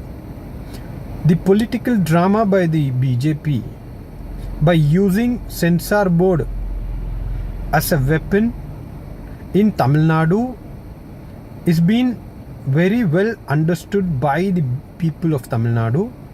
These tactics of the BJP will not go down well within Tamil Nadu. We are also joined by Pulla Rao, who's a political analyst and an author. We are also joined by Kasturi Shankar, who's an analyst and also an actor. Thank you, both of you, for being part of this broadcast. Kasturi, to you first, how do you look at Parasakti getting that green signal and Jananayakan being held? What does this mean for people of Tamil Nadu? Like Veera was pointing out, everyone was looking forward to these movies. What is the sentiment on ground? As a first day, first show fan of Vijay myself, I'm as disappointed as probably all his fans are, because at the end of the day, politics can be politics, but you don't bring that into the film arena. The movie, we were all looking forward to the movie being released and having a complete Pongal celebration. I'm not planning to watch Parasakti. I was totally looking forward to Jananayakan being Vijay's swan song, as it will. I think from a fan point of view, we have nothing. We have nothing. It's Jananayakan means the Lord of the People, kind of a pun on democracy. It's very undemocratic to have a monopoly in the movie theaters. There's just one we're going to be releasing tomorrow. Maybe Baba Atyare coming for the 14th. So, there's a solo run for Parashakti, which is not good for the movie industry as a whole, number one. And politically speaking, I'm affiliated to the BJP. I think it's a terrible setback for the BJP, because the Congress jumped on the BJP bashing bandwagon yesterday and created a conspiracy theory. Whether it has any semblance to the truth is another issue, but it has gained a lot of traction. And today the DMK itself caught on to the act and said, "Hey, this theory is working, so let's go with it. We've got our chance to bash the BJP now." Vijay fans as well as TVK. That's a very important point, party Kasturi. cadre. Veera Kasturi is saying that as a fan, she's disappointed even though she supports the BJP. I am just curious to know, why is Vijay or the TVK, why is Vijay not responding to this? Because, he is an aspiring chief minister. You would expect him to be angry, aggressive. Why is he not speaking against this, what he calls injustice against him? He's an aspiring chief minister, Vasudha, but he's already a superstar. Superstars don't speak when you want them to speak. They speak when they want to speak and you listen to it. This is the star attitude. And, while many believe that the fact that the TVK is silent shows that they don't know how to react to a situation, I think it's a calibrated strategic approach. Let the coach play. We don't want to fuel the fire. We're not going to be the whiners out here. You do what you want. We'll stand up here. These are grassroots silent narratives that builds up. Let everybody else speak. Let them all come after me. I'm not going to go and speak to them. I'll go to the courts and I'll expose the system before the courts. I think that's the argument. You will, though, expect Vijay and the TVK to speak out. I think it will be more like an apology to fans, saying that, look, we're really sad that we can't release the movie, but don't worry about it. It will come back. We'll come back with full force, because most people believe that when the movie hits, if it was 10x now, it will be 100x because of all this. Okay, there could be some thinking behind that as well, but I would see that probably this is an apolitical move to not really respond aggressively. But you're right, superstars don't speak when we want them to speak. But an aspiring chief minister must speak. You're also right about the fact that sometimes he needs to turn from being a star to a politician, and his party also should learn to come out and take the bull by its horns on issues like this. The criticism of Vijay being quite scripted sometimes also, looks true, because, this is the time when he should be speaking up, not just for his fans, but for himself, isn't it? Absolutely. It's time to speak, but then the point is that he's gone to court. He's challenging the matter. You know better what's happening with the BJP, and I think maybe it's part of all calibrated. See, the one thing is that there was a sense that the BJP was warming up to the TVK after the stampede when the DMK was attacking it.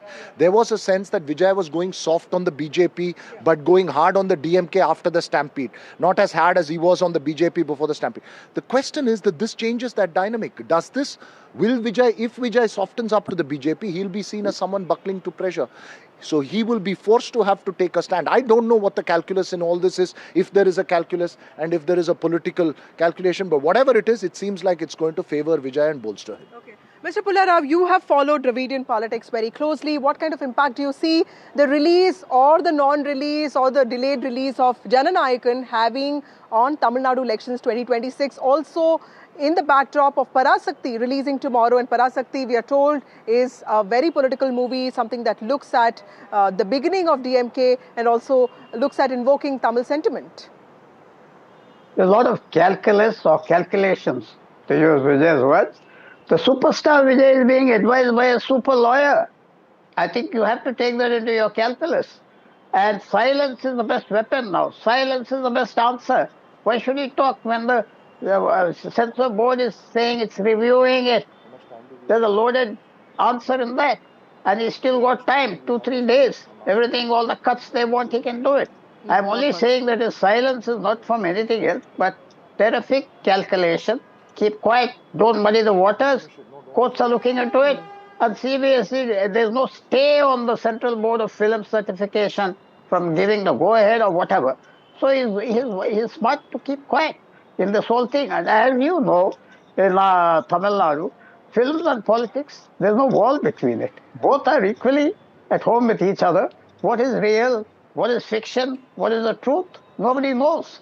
You know, it goes on till something comes out and then it moves on. This has become more interesting than the film itself for political impact and the last-minute tensions. Therefore, the courts are on one side, the film certification board, the political parties, and Vijay is here. He's being well advised. I'm talking objectively, very well advised as far as this issue is concerned. That silence is the best answer. Keep quiet. Otherwise, you'll only muddy the waters. Maybe if it does, and as of now, what the High Court has said, what the other courts have said, what the board has said, there's no thing that they have refused it. Will they do it fast? Will they fast track it? That depends. And also, Stalin has come out with a very good statement, and that so will those also are the different help scenarios, Vijay. Mr. Rao, but we don't And know if what Vijay really keeps is going to silence, it happen doesn't because act. everyone has to wait till 21st of January, which is when the hearing is going to be held. Kasturi Shankar, moving away from Jananayakan, what kind of impact do you think Parasakti is likely to have on people of Tamil Nadu? Because like Veera was pointing out, there's going to be complete free flow for Parasakti during Pongal weekend. Do you really think that DMK will capitalize on this sentiment? How will it really benefit the DMK? Sure, people who are already sensitive and sympathetic to DMK causes, and perhaps a small portion of first-time voters who come from DMK backgrounds would find this movie favorable to their existing thoughts. But I don't think, in general, movies, even though they are well crafted, will have electoral ramifications. I don't think that's happening. I mean, that era is gone with MGR. Even Vijaykanth was not able to repeat or replicate that feat. So, no, I don't think that's going to happen. Parasakti doesn't have any hit songs so far as I know. We don't have anything playing on loop. That's an important line, Kasturi, to end the show on, Veera. Kasturi saying that, movies don't really have the power to define or change public sentiment now. Would you agree with that? Absolutely not. I mean, it's not the only thing that can define public sentiment, but definitely it has an impact. And cinema has an enormous impact on politics, at least in Tamil Nadu, especially in a context that's been set already. But let's see what happens. I hope to see Parasakti with you tomorrow. Absolutely. Let's see what happens. Absolutely. And this is, we're all speaking to a generation that's watching and growing up on reels. How much of impact will all of this have on... but nothing that this Parasakti can do can match what Vodinal, Varke in Irke, Vodinal, the 1952 Shivaji classic. I don't think that can be matched. But let's see what this Parasakti does. Well, thank you so much for watching. Thank you, Kasturi, and thank you, Dr. Rao, for speaking to us. It's time for a short break. More news and updates on the other side.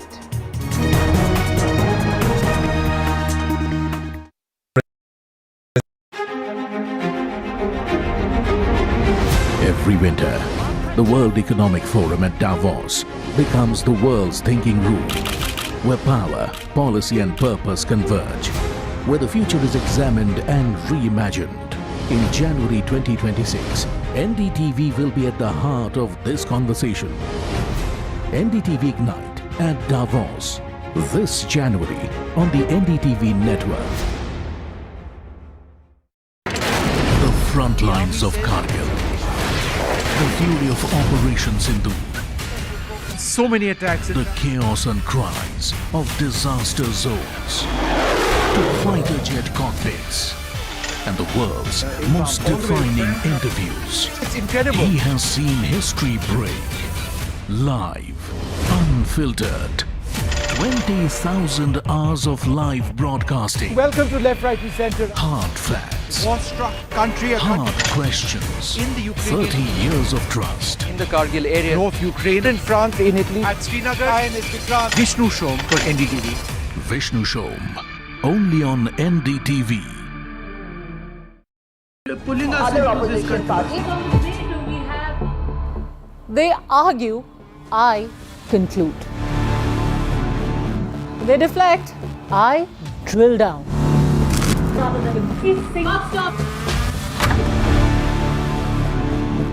This isn't a free-for-all. It's a reckoning. No filler, no fog. Only the facts and where they lead. Every night at 9, the case closes because the buck stops here.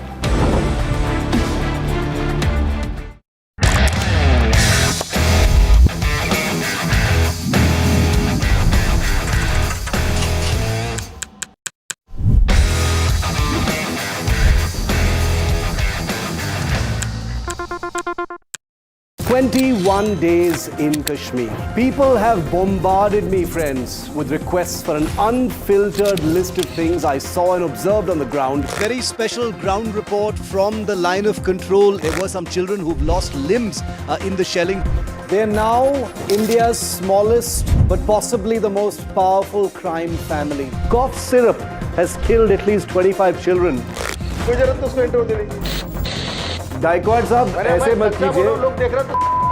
Suddenly people are wondering about the weaponization of India-Pakistan cricket. We live and breathe elections. You will not believe your eyes or ears when I show you what I'm about to do. And for a country that has fought so many wars in the mountains and at high altitude. We're standing on the Indian Navy's newest warship. The line of control, Shiv Arun, NDTV. Across the country, he has tracked the pulse of power from Washington to Korea. Witnessed history being made in global capitals and conflict zones. Brought clarity to complex issues of national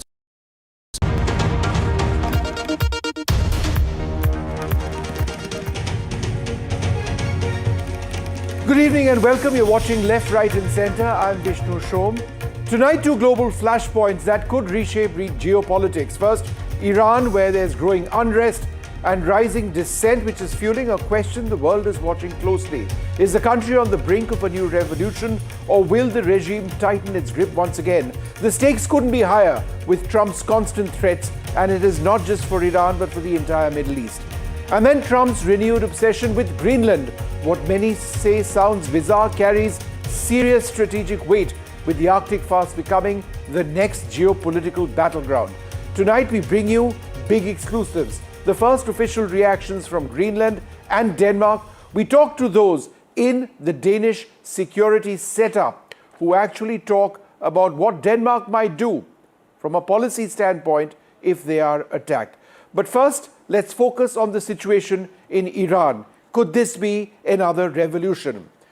Well, let's bring you a timeline of these protests. It started just a few days back on the 28th of December.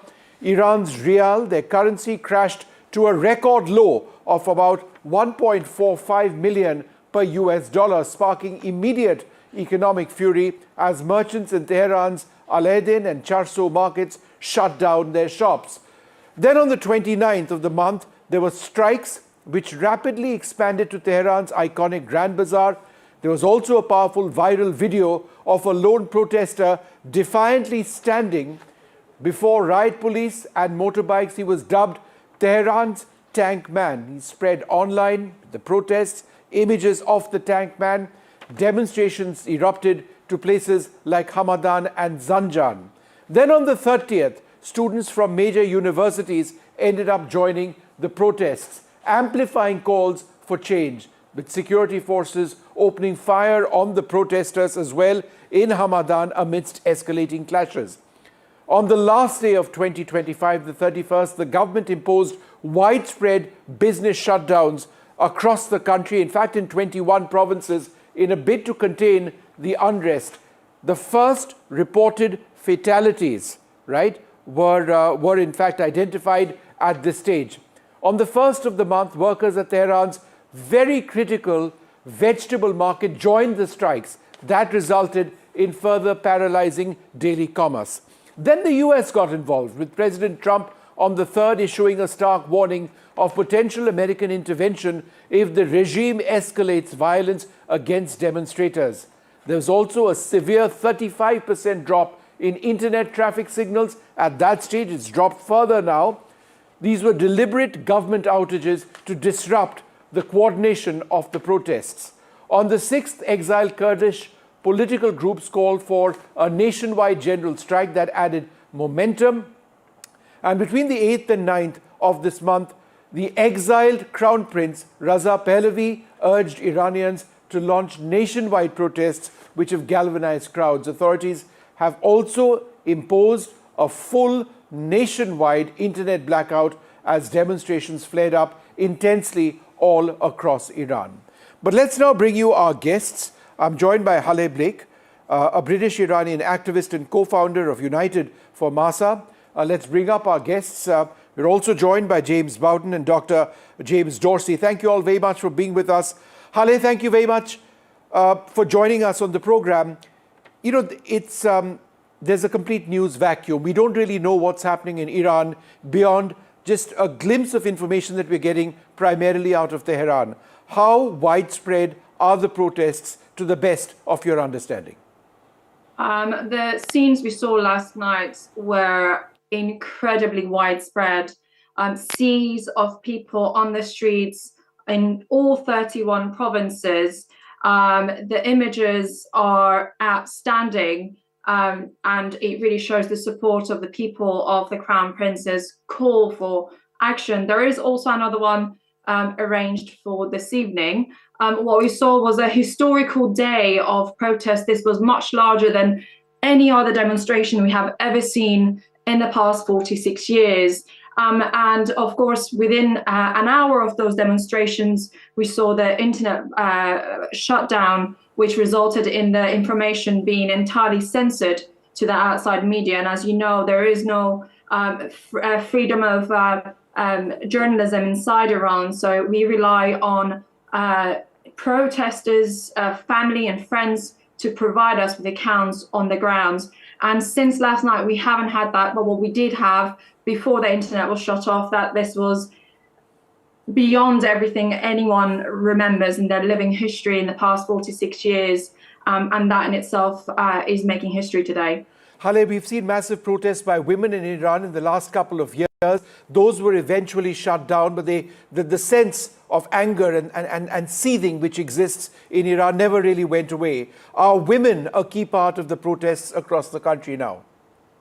Of course they are. Women have been at the forefront and carrying on civil disobedience on the streets and within the country every day. But this anger is nationwide across all ages, gender, and also against all segments of the society. As you can see here, we have women, elderly women going out to protest. We saw images of people in wheelchair outside protesting last night, and in itself is showing the anger and discontent of the entire population in one go. And people have become brave to come out. They're overcoming the fear of the regime. We've had practices in the past during women life freedom movement, but we're seeing the anger is now taking over, and they're further intensified in their nature, and therefore they want. You may see images of people taking over governmental buildings.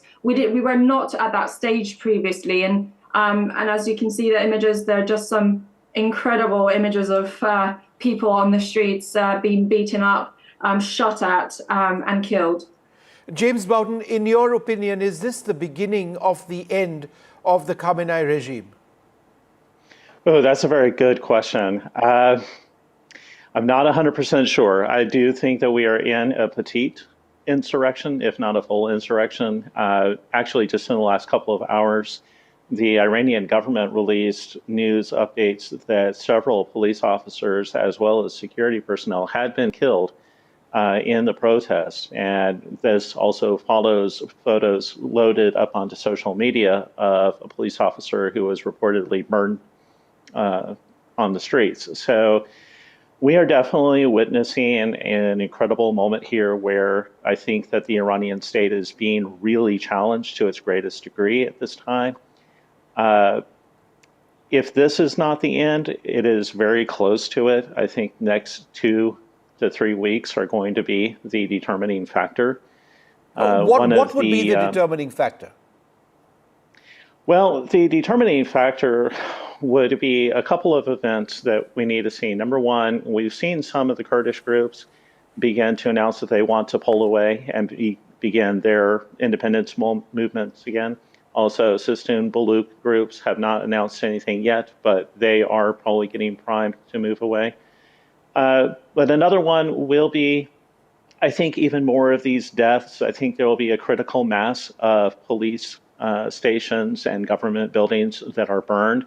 The number one key will be any moves by the Iranian regime. As soon as we start hearing and seeing more stories in the media about where Khamenei will go after this crisis, that's the signal to say, all right, it's collapsing. Okay. Dr. James Dorsey, I'm just trying to understand what sort of support does Prince Raza Pahlavi really enjoy in Iran? Is he strong enough to be the big unifier?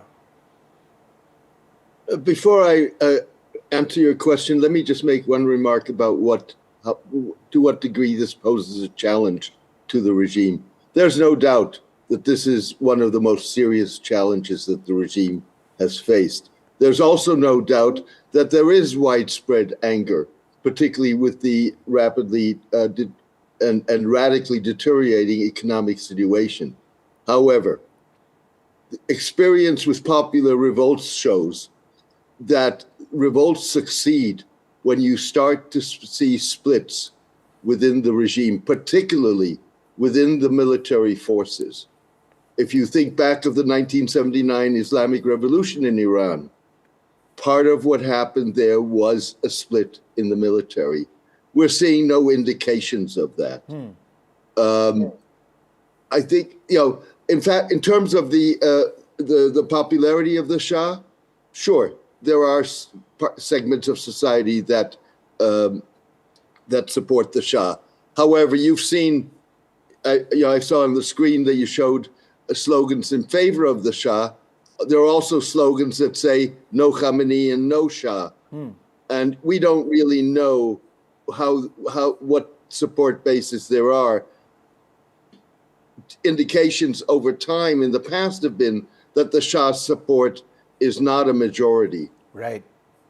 Is he potentially still, though, Dr. Dorsey, the primary unifier, should there be one? I personally doubt it. I think what you're going to see is coming out of Iran. There are very different perceptions between much of the Iranian diaspora and Iranians themselves, both of which have had very different experiences since the 1979 revolution. Yeah. Haleh, who's the leader of the revolt? I see it to be a public outpouring of anger for all the reasons that we've identified. But is it faceless in a sense at this stage?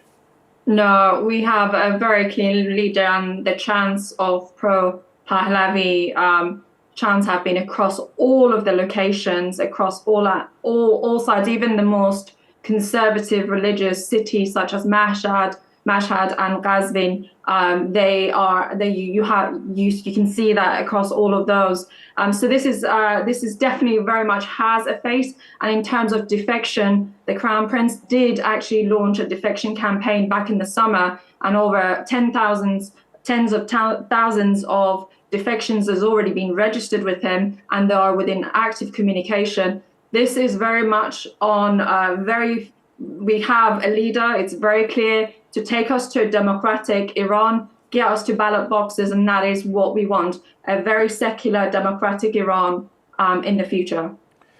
James Bowden, I think Dr. Dorsey makes an important point when he says that we haven't really seen cracks in the military. I have seen a couple of accounts of soldiers in areas deciding not to take on the crowds, moving away from their posts and the like. Is that something that you're getting as well? In a sense, defections?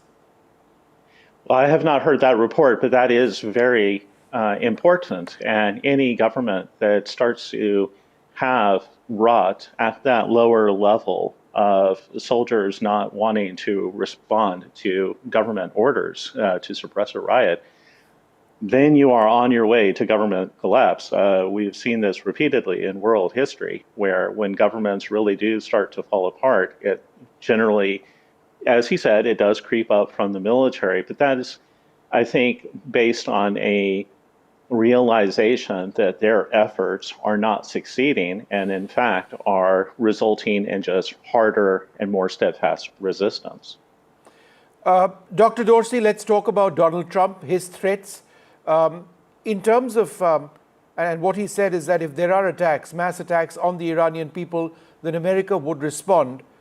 Could that be, the way this ends up going, that the size and scope and the scale of the protests are influenced directly with how America impacts what's happening on the ground?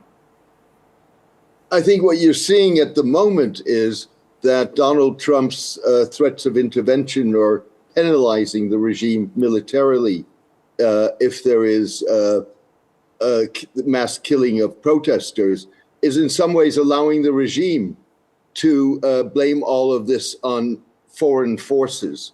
That's, I think, one aspect of this. The other aspect of this is, what does that mean if Trump is going to make the Iranians pay hell and use his military force to do so? What I think you're not going to see is an invasion of Tehran to protect the protesters. You probably would see strikes against military facilities outside of areas where the protesters are on the streets. And whether that's going to really persuade the Iranian regime to change track, I think is questionable. Haleh, in terms of the protesters and the groundswell in Iran, how do they see Donald Trump presently? I think his strong tweets and messaging out to the Iranians really made them braver to really step out. They felt that they had the backing of the President of the United States. And they're really relying on his leadership they're seeing as a strength and hope to the Iranians. And something as little as, social media posts having that sort of effect in itself is massive.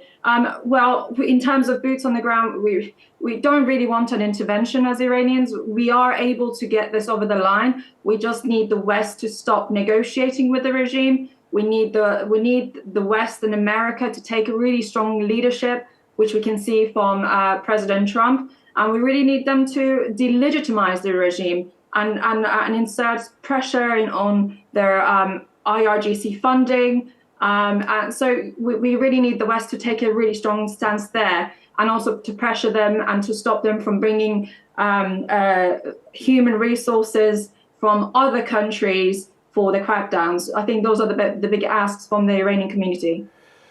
James Bowden, ultimately it's the economy which is really hurting. The fact that you've had shops shut, markets shut, the currency collapsing entirely, inflation shooting up.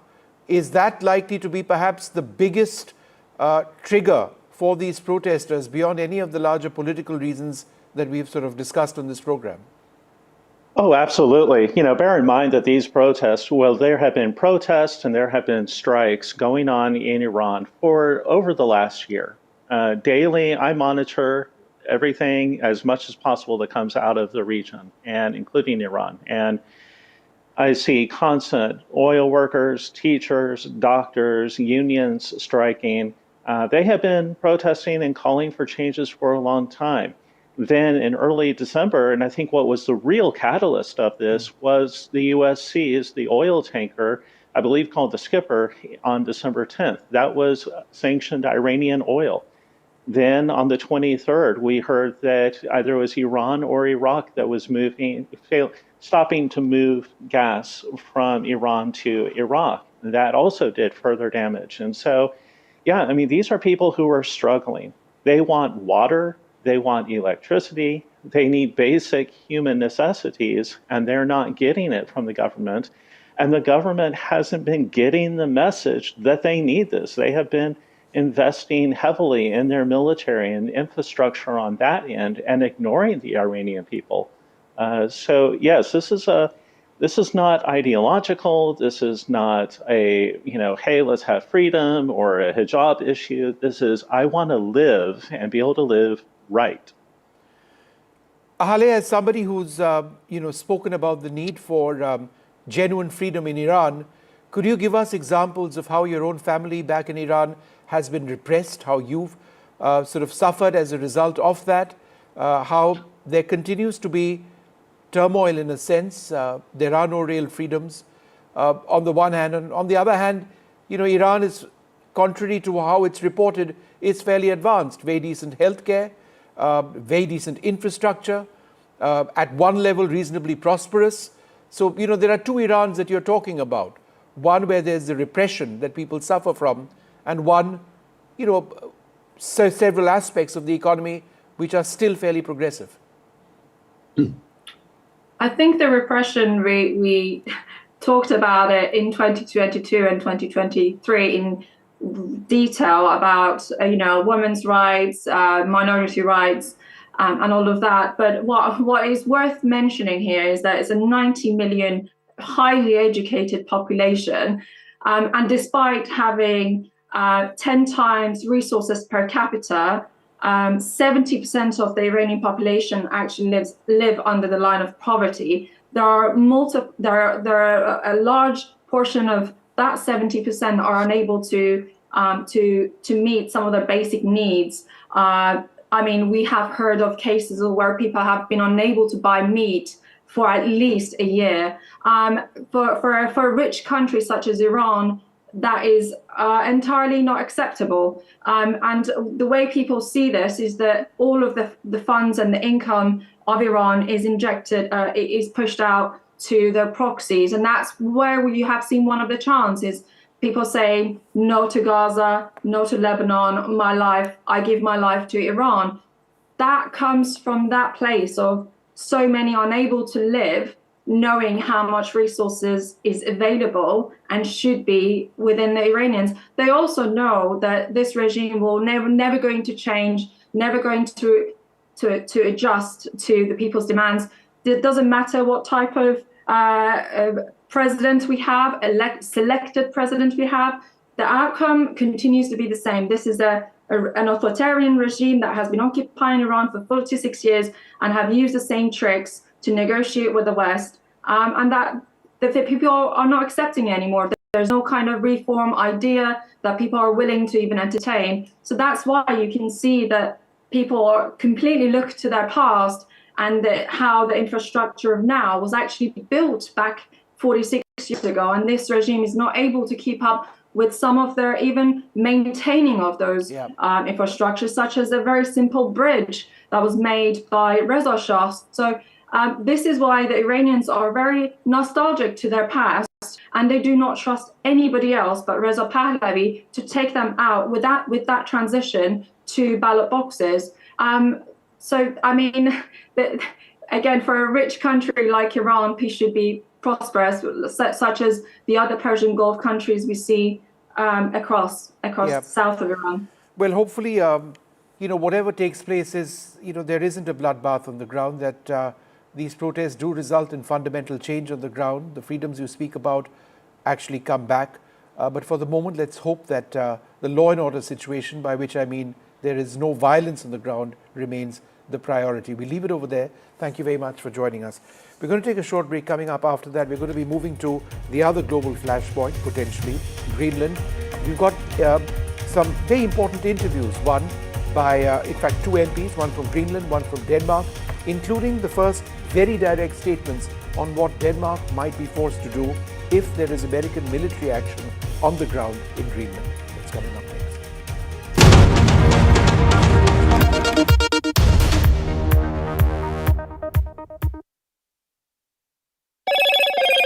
Hello, Moto.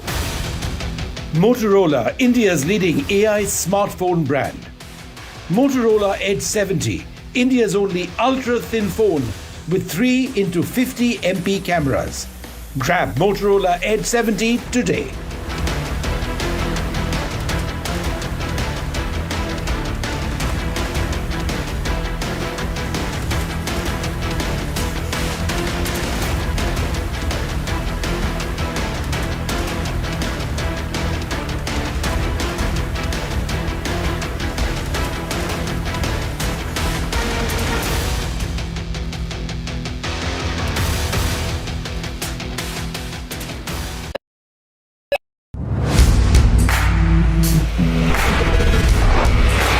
Alright team, our new order show is ready. Now we need a promo. Something cool, something sharp. Well, I'm sure we'll be having outstanding reviews, solid suggestions, Expert advice. The latest trends. It's a lot simpler. We'll help people make the right auto decisions. It's got the cool stuff, geeky stuff, serious stuff, all of it, so that you can discover, decide and drive. I'm Siddharth Sharma and I am your Automate.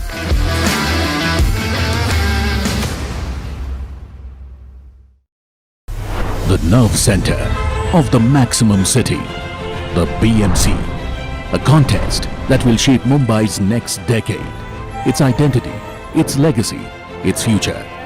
NDTV brings you the battle for Mumbai, asking who will hold the keys to India's richest civic body and what would it mean for Mumbaikars.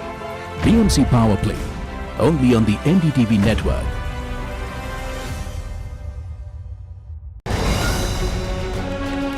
Straight from the heart of the newsroom to the core of the stories shaping your world. Join me, Gargi Raut, as I track all the developments as they break. Live from the NDTV newsroom, weekdays at 4 p.m. Mumbai are bringing our first India tour in your city. Rag on with Shankar Ehsan Loy and Siddharth Mahadevan and Shivam Mahadevan. 5 times melody, 5 times masti with NDTV Good Times. Go grab your tickets on Live Your City by Fever. I don't sugarcoat. I shoot straight and tell you stories the way they need to be told. Unfiltered, unafraid, unmissable. That's how I roll. Watch me, Priyanka Deo, on NDTV World. Namaste.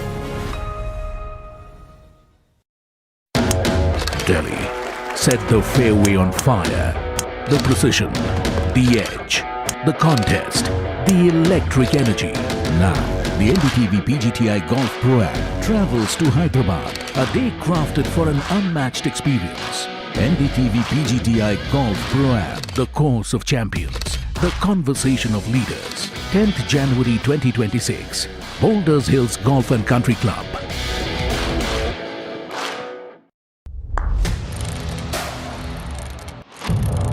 What seems settled for me is unfinished business. So I rewind. I pause. I reflect. I dig until what's buried stands up to be counted. Breaking ground, not just headlines, the meaning behind them. This is Breaking Ground with me, Vedika Sood. A very special moment for us as we announce NDTV Master Stroke, the NDTV Art Awards. NDTV presents the Master Stroke Art Awards, an odyssey of creative brilliance where the masterpiece meets its ultimate recognition. NDTV bringing this subject forward would have a great integrity of putting it forward where people could understand the importance of art. This award that is being started, I'm sure is going to be amazing. Art for India and for Indians is an expression of our Atmanirbharta. It's actually quite a formidable jury, so I think we'll reveal a lot more as we go along. This is an amazing platform, I think, today what you're doing. Honoring the masters who define our creative landscape. Coming soon on the NDTV network.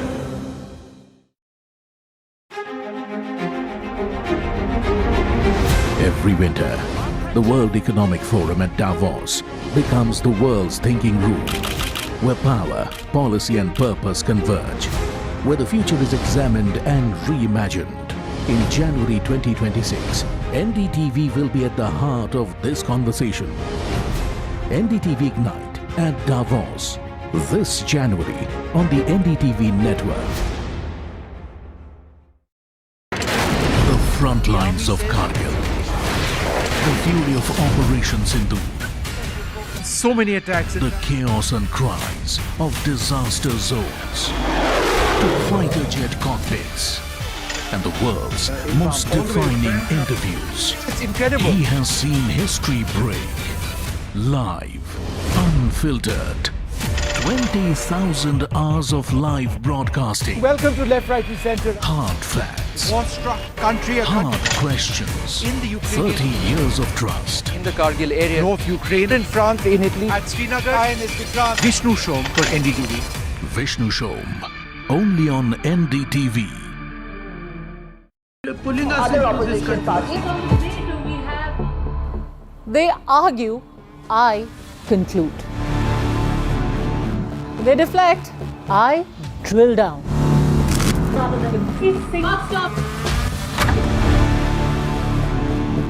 This isn't a free-for-all. It's a reckoning. No filler, no fog.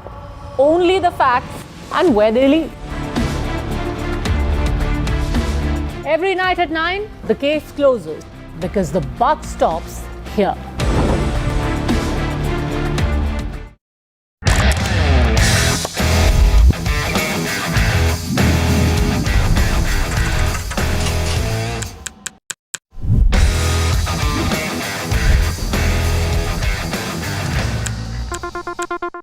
"21 days in Kashmir. People have bombarded me, friends, with requests for an unfiltered list of things I saw and observed on the ground. Very special ground report from the line of control. There were some children who've lost limbs in the shelling.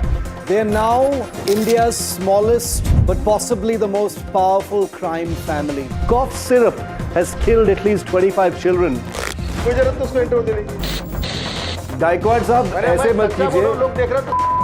Suddenly people are wondering about the weaponization of India-Pakistan cricket. We live and breathe elections. You will not believe your eyes or ears when I show you what I'm about to do. And for a country that has fought so many wars in the mountains and at high altitude. We're standing on the Indian Navy's newest warship. The line of control, Shiv Arun, NDTV. Across the country. He has tracked the pulse of power from Washington to Korea. Witnessed history being made in global capitals and conflict zones. Brought clarity to complex issues of national security and international affairs. Aditya Raj Kaul, covering international affairs like no one else. Only on NDTV network.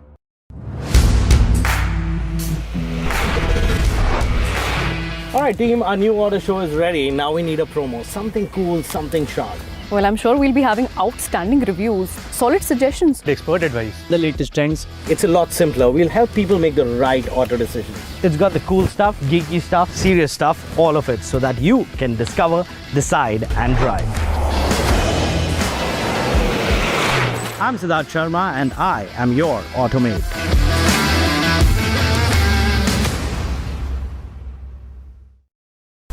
The nerve center of the maximum city, the BMC, a contest that will shape Mumbai's next decade, its identity, its legacy, its future.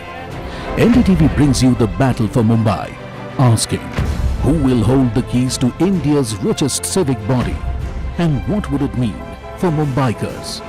BMC Power Play, only on the NDTV network.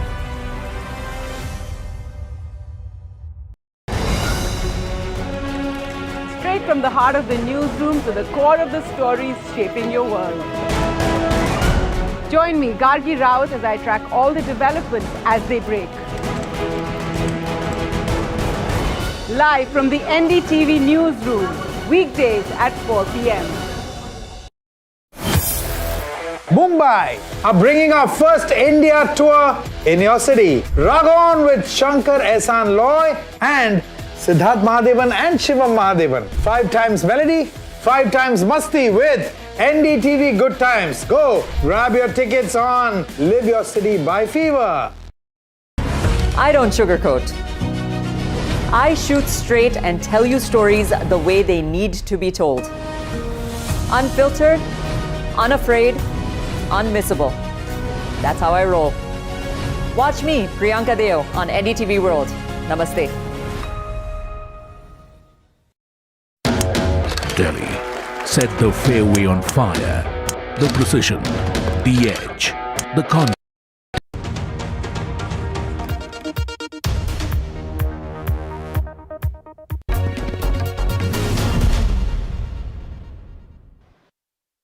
Well, with the situation in Greenland becoming perhaps more unpredictable by the day, I'm joined by Rasmus Jarlov, Conservative Member of Parliament and Denmark's Chairperson of Defence Committee. Thank you, sir, very much for being with us. There is no clear sense that most people are getting about where this is all headed. Yesterday, we heard statements that Denmark would respond if there was any American military presence in Greenland that you were uncomfortable with. Is that right? Yes, thank you for taking interest in this in India as well. We appreciate that very much. Of course, in the situation that there was an American attack on Greenland, of course, we would have to defend it. We understand full well that it would be a very tough fight, and we would not be able to stop the Americans by military means. But we also want to make clear, of course, that it's not acceptable to attack us militarily, and it would lead to the absurd situation and disastrous situation of a war between 2 NATO countries, which would be completely devastating and very, very stupid and unnecessary. Mr. Jarlov, you make an important point. Denmark would respond militarily, come what may, if there is American military aggression in Greenland. Is that right? I really don't like to talk a lot about that scenario because that can sound like we're threatening the Americans and we're trying to be tough. We're not. We understand we're a small power, very, very small power compared to the Americans. So it's not like we're trying to intimidate the Americans, scare them. But if theoretically that would be a war between 2 NATO countries, and of course that would lead to shots being fired and people be killed, and I would have to go to funerals. I would have to look at people who had been gunned down by Americans for absolutely no reason, and that would be a tragedy that's just really hard to understand, and a very, very unnecessary one because the Americans already have access to Greenland. We already have a defense agreement that allows them access. And they can do mining in Greenland as well if that's what they want. So there's absolutely no need for this. And we really hope we can get it back on track, that it doesn't escalate. Mr. Jarlov, the other point, of course, is that America wants to buy Greenland. Is the sovereignty, the identity of Greenland up for sale? It is not up for sale. We can do a lot of other things for the Americans. And we have never objected to an American presence. That's why we have that defense agreement that allows them to have military bases and a military presence as much as they want. So the Americans definitely do not need to annex Greenland for security purposes because they already have access to it. But we can't sell 57,000 Danish citizens to become Americans. They don't want to, and they have made that extremely clear. And Denmark has made it extremely clear that we can't sell Greenland. It's not for sale, and it's not a matter of a price, so it doesn't matter what type of money is being offered, and it is also regardless of what pressure is put on us. We simply can't do that. And from there, it is up to the Americans how much they're going to escalate the situation. We hope they don't. We hope it becomes constructive, and they will articulate to us what needs that they have. The problem we have is that since they already have full access to Greenland, it's hard for us to see what more we could do for them. But they have to talk to us. They have to let us know what needs they have, and then we can have a constructive dialogue. But nothing will be achieved by military threats or threats of annexation by other means. That couldn't be achieved by just calling us. Mr. Jarlov, how united are people in Greenland? Are there is there any group which is actually saying, no, let's talk to the Americans, or let us use this opportunity to state the need for Greenland's sovereignty. Do you believe that there are those elements as well? Is that a concern? There are different approaches to how much you should talk to the Americans. But there's complete agreement that the Greenlanders do not want to become part of the United States. There was an election last year, and in the local Greenlandic parliament, where there's 31 members, there wasn't a single one elected that wants to join the United States. And there was a poll, a very large poll made last year, that showed that only 6% of people in Greenland would like to leave Denmark to become part of the United States. So although many Greenlanders do dream about becoming independent, there's hardly anyone that wants to join the United States. So we're trying to, Denmark is not preventing Greenland from becoming independent. They're part of Denmark because they have not requested independence. They've had the option of leaving for 17 years, so they could have done that if they wanted. They've not requested it. They've not started the process. And we're available for Greenland to help them develop as long as they're part of Denmark. We're assisting them in developing the country, the direction that they want. But we're also protecting them right now from being taken over by the Americans, because that's something that they don't want. And the ties between Denmark and Greenland are quite close. They speak Danish, they're Danish citizens, they have members of our parliament here in Copenhagen, where I am right now. And a quarter of all Greenlanders live in Denmark. Most of them have spent time in Denmark during their life. They've been educated here and so on. The ties are very, very close. So it's very few Greenlanders that completely want to cut the ties to Denmark. But they do want more autonomy, and they're working towards that. They're gradually building up their society, educating themselves, becoming more and more capable of taking over roles in society. But for now, the ties with Denmark are crucial to Greenland, and they don't want to cut those ties. Would this spell the end of NATO if America were to do anything?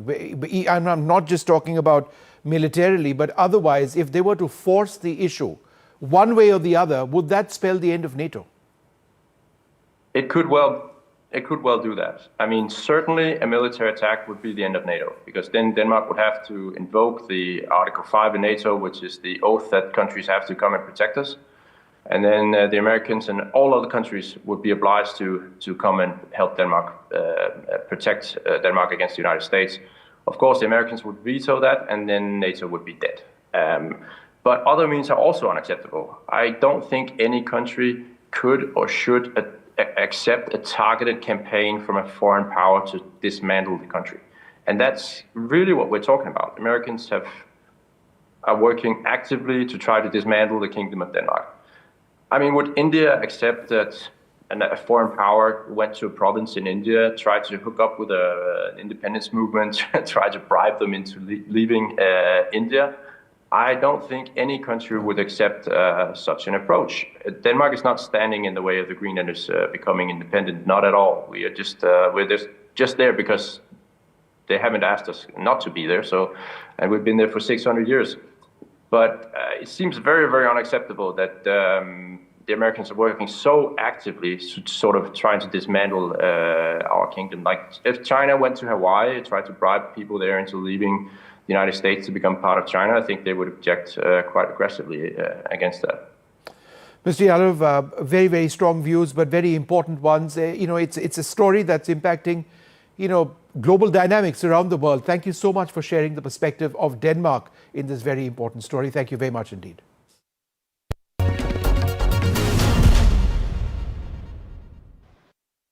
I'm joined by Kuno Fenker, a Greenland MP. Mr. Fenker, thanks very much for being with us.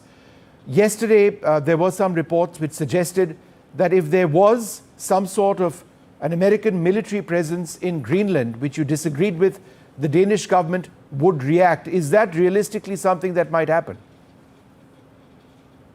I think it will be the wrong move from Denmark. And the military size of the United States and the military size of Denmark, and even 70% of the budget and the military size of NATO is the American military. So Greenland is on the American continent, and it's a part of the Monroe Doctrine. which is a very geopolitical important area for the United States. There is a military airbase in Bidufix Space Base in northwest Greenland, which is an American base, and where they survey eventual incoming missiles from Russia. Yep. But the shipping routes are opening up, so the security concern is understandable, but the rhetoric from the United States is not understandable. And in terms of protests, are we seeing a lot of that in Greenland presently? No, but we saw some protest in, I think it was in January last year, after the elections, the inauguration in the US, and people saying that we are not for sale and so forth. But the rhetoric is changing up and down from the United States. Hence, the Art of the Deal book from Donald Trump is absolutely on its, they are using that right now. So I think what we need to do from Greenland is keep our heads cool and talk with the Americans directly and hear about what is their concerns, what's their interest, and also what is it that they want realistically instead of nobody's going to annex Greenland. It's like people in Greenland will never accept a new annexation, which we are under right now from Denmark. And that's why the US is probably also questioning the right of the Kingdom of Denmark to keep Greenland. Donald Trump wants to buy Greenland. That's a proposal which has been stated as well. Is that acceptable? Is your sovereignty up for sale? No, it's not for sale, but right now we get a subsidy from Denmark, an annual subsidy, which is basically a purchase or rent of the island. So we also have to be, careful in regards to our own morals here. So I think in principle, no country should be on sale, but Greenland wants to be a sovereign state. We know we are a small population, a very big island, so we know that we can't be fully independent. But who is, in a way? We need to have allies, and those allies will still be, for example, the United States, NATO, Denmark, the European nations, and so forth, which are in our nearby vicinity allies. Is there a growing willingness among people in Greenland, political leaders like you, that you do want to talk to America? You're not saying, I don't want to talk to you, please go away. Of course, I would say that, in my opinion, I will always go the diplomatic way, because the only other way to do things is through military conflict. So we will, of course, go the diplomatic way. And that's also why I went to the inauguration in January last year, to talk to the Americans, because the diplomatic way to talk to people is the best way to solve a eventual conflict coming up, or maybe if the Americans have some concerns in regards to their own security and national security and also international security, we have to address it so that we can amend eventually the defense agreement, which the United States have from 1951 with Denmark. But we amended it a little bit in 2004, where we sort of decreased the possibilities of the Americans in Greenland. We might have to remedy that and look upon what is it their concerns are, and work for Greenland's independence, but in cooperation with the states that are interested in Greenland. No, but as I understand it, and you were talking about the 1951-1952 agreement, America has the right to build more military facilities and bases in Greenland. Isn't that right? Not absolutely. The 51 agreement says that it's a possibility with the consent of Denmark, but we made some amendments in 2004 that has limited the access to Greenland. And it also says that the only defense area the United States have is the Bidufix Space Base.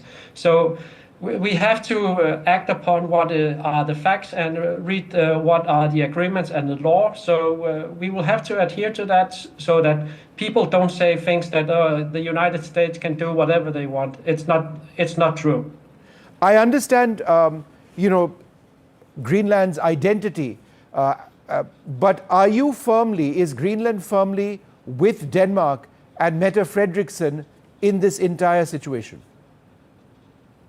I will say from my party's side, we don't want to be de facto annexed by Denmark anymore. We don't want to be de facto a colony anymore. We want to be our own independent state with our own identity, with our own citizenship. And Greenlanders should own Greenland, not Denmark and not the United States. So Mette Frederiksen has a moral problem, in my opinion, because Denmark is supposed to be a democratic country, but they still have a king. Their constitution is only about the king and king and king. Not even once democracy is mentioned. So what we need is that we are in 2026. They colonized us in 1721, and they denied us our Compact of Free Association in 2009. And now I think it's time for Denmark to reckon, or Greenland get some reckoning in regards to our rights as in international law to get into a sovereign state, but in cooperation with the US and also Denmark for that sake. But Mr. Fenker, the timing of what you are stating now, it sort of comes at a time when America is making all these claims. Do you believe that this is the most opportune time for you to be in a situation where you get the sovereignty that you seek?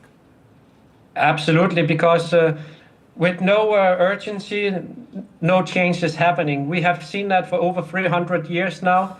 And now the opportunity of the urgency created by the United States is giving us the opportunity and gives us some negotiation leverage. And I can also say that I'm right here in Tórshavn in the Faroe Islands. And they told me that they will actually go to Denmark in January because they want to have an independent state too, because they can't be members of the WTO, World Trade Organization, or their handball team can't compete in the Olympics because they are not a sovereign state. So there are some issues here that are both in regards to our identity, but also our citizenship, our right to our own lands that needs to be reckoned. Okay. And a final question to you. Do you represent a minority view in Greenland? Or do most Greenlanders feel that they don't want to talk to Donald Trump at all at this stage?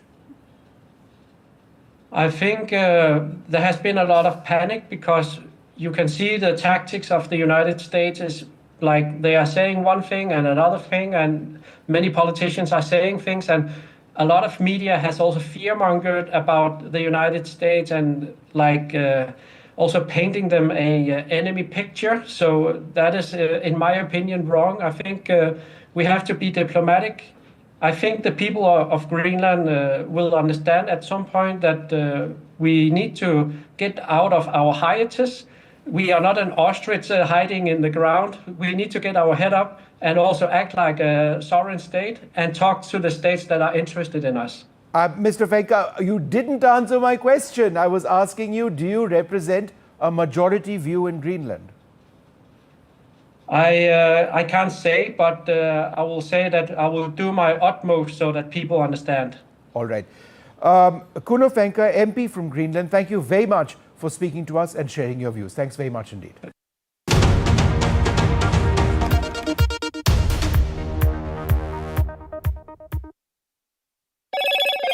Hello, Moto.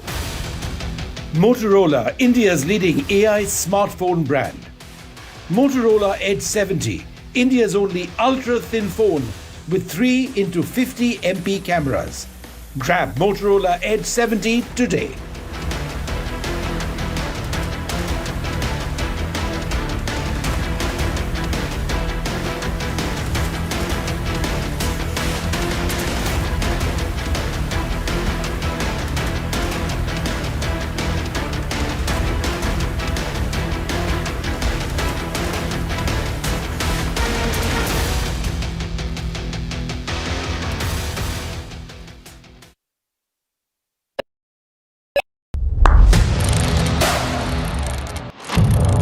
What seems settled for me is unfinished business. So I rewind. I pause. I reflect. I dig until what's buried stands up to be counted.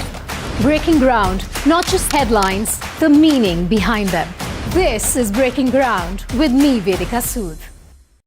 A very special moment for us as we announce NDTV Masterstroke, the NDTV Art Awards. NDTV presents the Masterstroke Art Awards, an odyssey of creative brilliance where the masterpiece meets its ultimate recognition. NDTV bringing this subject forward would have a great integrity of putting it forward where people could understand the importance of art. This award that is being started, I'm sure is going to be amazing. Art for India and for Indians is an expression of our Atmanirbharta. It's actually quite a formidable jury, so I think we'll reveal a lot more as we go along.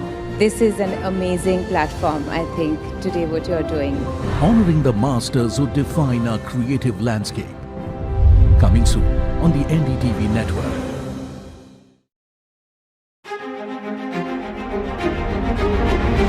Every winter, the World Economic Forum at Davos becomes the world's thinking room, where power, policy and purpose converge, where the future is examined and reimagined.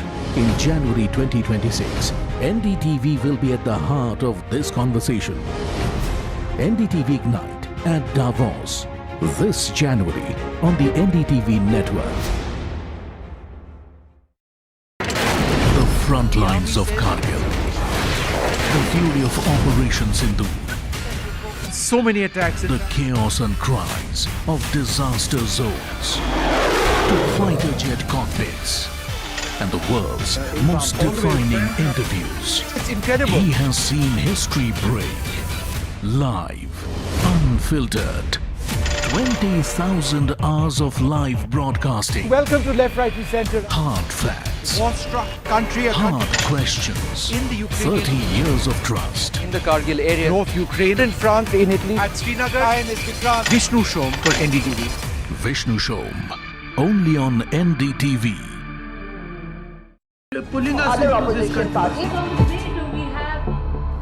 They argue, I conclude. They deflect, I drill down. Stop. This isn't a free-for-all. It's a reckoning. No filler, no fog. Only the facts and where they lead. Every night at 9, the case closes because the buck stops here.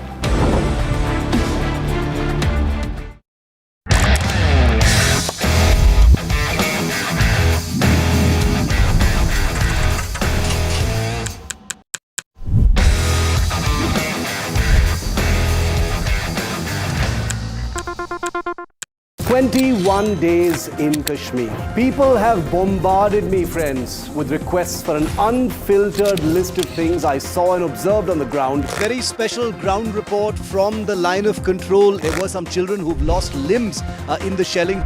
They're now India's smallest, but possibly the most powerful crime family. Cough syrup has killed at least 25 children. Gaikwad sahab, aise mat kijiye.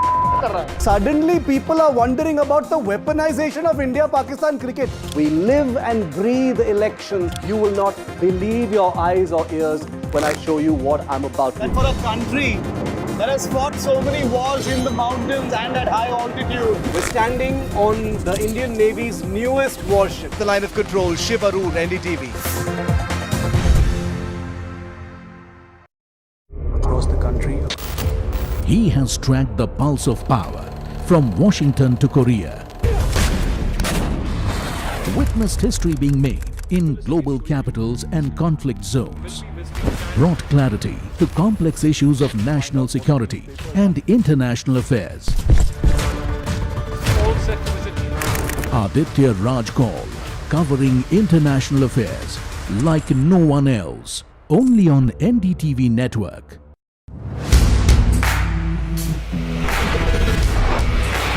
All right, team, our new order show is ready. Now we need a promo. Something cool, something sharp.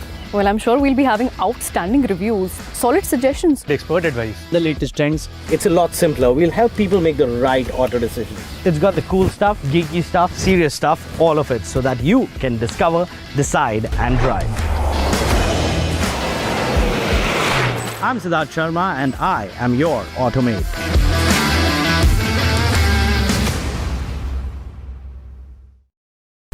The nerve center of the maximum city, the BMC, a contest that will shape Mumbai's next decade, its identity, its legacy, its future. NDTV brings you the battle for Mumbai, asking who will hold the keys to India's richest civic body and what would it mean for Mumbaikars. BMC Power Play, only on the NDTV network.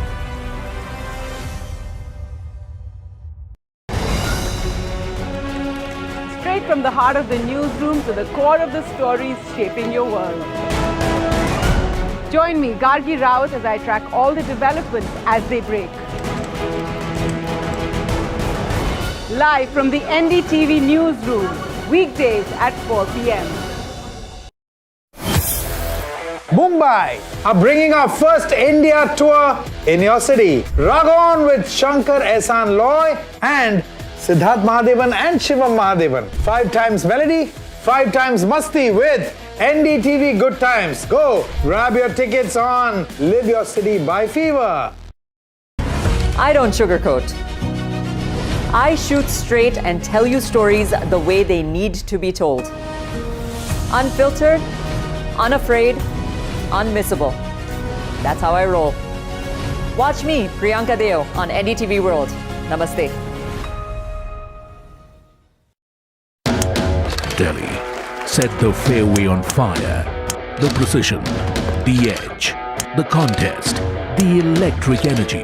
Now, the NDTV PGTI Golf Pro-Am travels to Hyderabad, a day crafted for an unmatched experience. NDTV PGTI Golf Pro-Am, the course of champions, the conversation of leaders. 10th January 2026, Boulders Hills Golf and Country Club.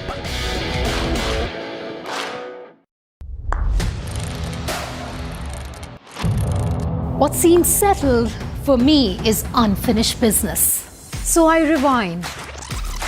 I pause. I reflect. I dig until what's buried stands up to be counted. Breaking ground, not just headlines, the meaning behind.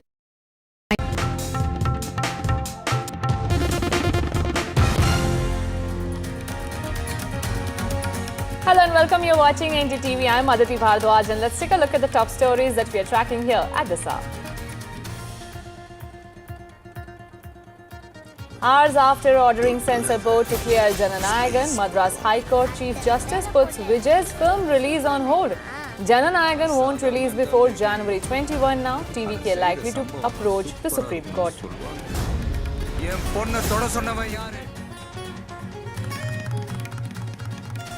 Mamata Banerjee declares war against the centre over ED raids at IPAC, says don't cross the Lakshman Rekha. Detention drama in Delhi after TMC MP's protest. ED claims Bengal Chief Minister forcibly took documents and digital devices herself during the raids.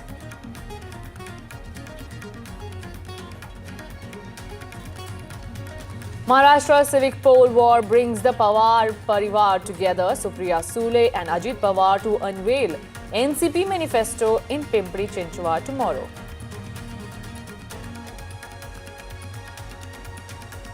India counters Trump's AIDS trade deal claim. Ministry of External Affairs says Howard Lutnick's version of trade talks is not correct.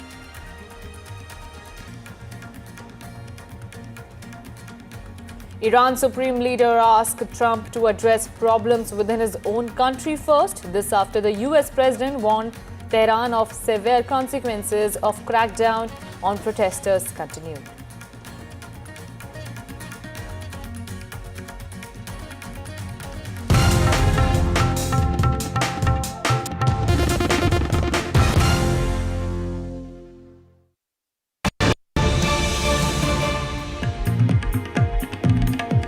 And BJP and TMC fight on the streets of West Bengal intensifies, with the leader of opposition in West Bengal and BJP MLA Subhendu Adhikari now serving a legal notice to Chief Minister Mamta Banerjee over allegations against Adhikari during her speeches.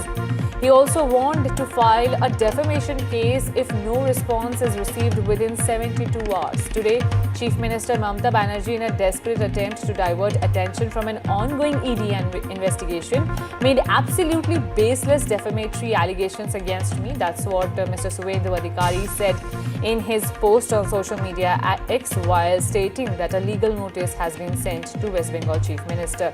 Listen into what exactly West Bengal Chief Minister said about Subhendu Adhikari. বলছে কয়লার টাকা কে খায়? অমিত শাহ খায়, home minister. কি করে খায়? গদ্দারের থ্রুতে টাকা যায়। গদ্দার অ্যাডপ্টেড সন হয়ে গেছে। গদ্দারের থ্রুতে টাকা দেয়। সাথে আছে এক জগন্নাথ। জগন্নাথ ধামের জগন্নাথ নয়, পুরীর জগন্নাথ নয়, বড় ডাকাত জগন্নাথ বিজেপি। জগন্নাথের থ্রুতে টাকা যায় শুভেন্দু অধিকারীর কাছে, আর শুভেন্দু অধিকারীর থ্রুতে টাকা যায় অমিত শাহর কাছে। And my colleague Shreyashi Day is joining me for more details. Shreyashi, the political war of words between the West Bengal Chief Minister Mamta Banerjee and BJP is intensifying, with Didi first claiming that she has proof against the BJP that they are linked to coal scam, and now BJP directly trading an attack and daring Mamta Banerjee to reveal it. Well, the ED raids here in West Bengal, allegations and counter-allegations have been flying between the BJP and the Trinamool Congress.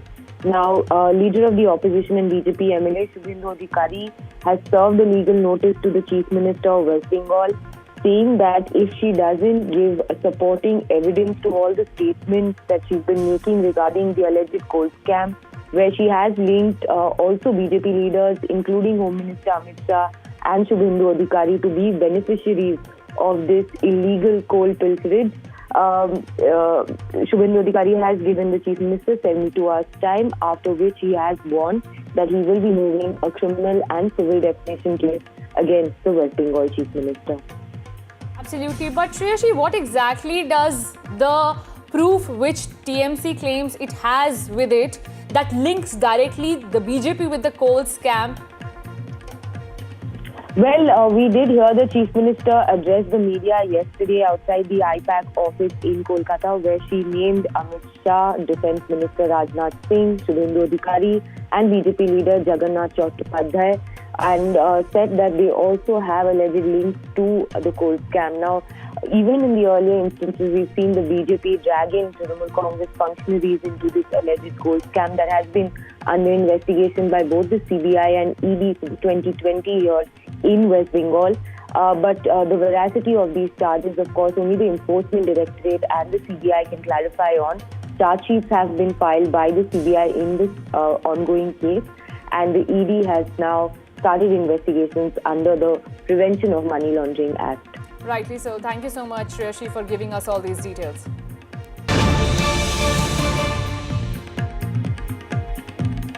The political battle between Karnataka and Kerala intensifies, with language row now brewing between the two southern states. Karnataka Chief Minister Siddaramaiah has written a letter to Kerala Chief Minister Pinarayi Vijayan expressing serious reservations over the proposed Malayalam language bill. Remember, this bill seeks to mandate Malayalam as the compulsory first language even in Kannada medium schools, which the Congress party in Karnataka has objected to. And now Karnataka Chief Minister himself writing a letter to Kerala Chief Minister calling the bill unconstitutional and saying that if this bill is passed, then the Karnataka government will mull on any constitutional right they have to challenge it. My colleague Ritu is also joining with more details. Ritu, do tell us about what other allegations or maybe attacks have been trained by the Karnataka Chief Minister. Well, as you rightly pointed out, you have Karnataka Chief Minister Siddaramaiah taking this forward what that we've been saying post the Kerala government basically deciding to propose a bill over mandating Malayalam in the schools. Basically, now you have Karnataka Chief Minister saying that it is quite concerning matter as well for the linguistic minorities who reside in Kasargodu region. But remember, he's also therein trying to highlight that majority of them remains to be Kannada-speaking people, and it is quite an unconstitutional move that the government has really planned it. And if the governor basically of Kerala should not give a green signal for this bill, which is quite concerning and also is a violation on those levels with various articles, is what has been stated by Karnataka Chief Minister. Now needs to be seen with elections approaching in the Kerala, whether it is purely a political stunt or else the Kerala government really means to do what they really want to do it, because there are more than 200 schools as well in this particular region which again studies Kannada as a main important language. How it is really going to take it forward, how the government is really going to take it forward, that remains to be seen. Absolutely. Will we see a court battle between Karnataka and Kerala remains to be seen. Thank you so much, Ritu, for all these details.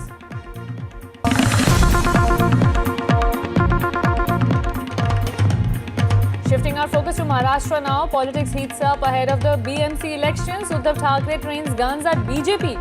Uddhav Thackeray says that BJP backstabbed UBT, the Shiv Sena of Uddhav Thackeray.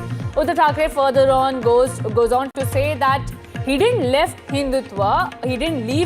Hindutva by uniting with Congress party.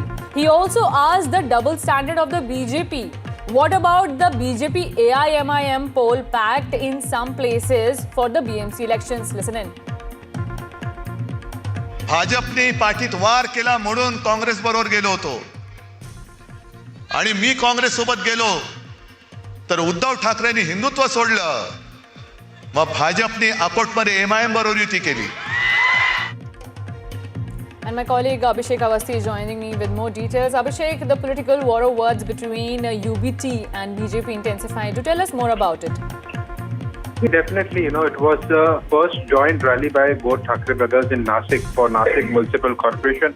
But message from Uddhav Thackeray was loud and clear, attacking BJP, exposing the double standard, because we have seen BJP continuously attacking Uddhav Thackeray over the issue of Hindutva, that he has left Hindutva ideology when he joined Congress and made Mahavikas Aghadi, and today he got the point to attack BJP over the alliance that took place in Akot Municipal Council, where BJP has formed alliance with the AIMIM, and that's where the point where Uddhav Thackeray raised in the rally and questioned the Hindutva and reminded BJP that you always target me, then what about this alliance? So definitely the Hindutva ideology, the question time and again raised against Uddhav Thackeray. Now today he has backtracked the same question after this alliance with AIMIM of the BJP in Akot Municipal Council of. Absolutely. Thank you so much, Abhishek. The countdown is on for Battle for BMC. The Jan 15 All Eyes will be on NDTV as we continue to track and break all the latest updates.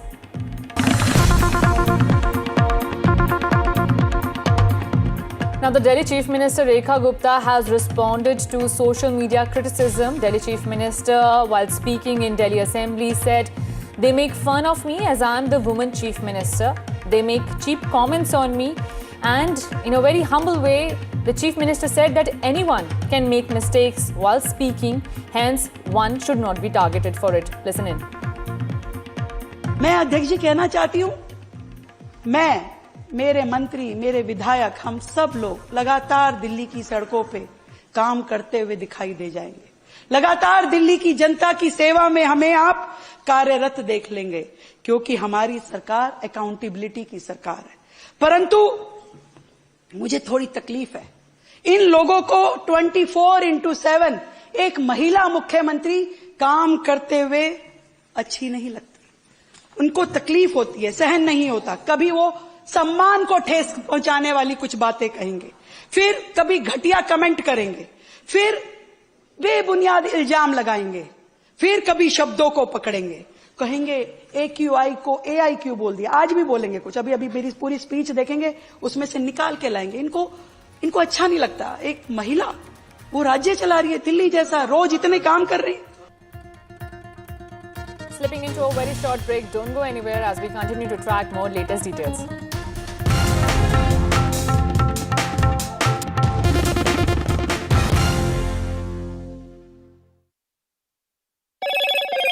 Hello, Moto.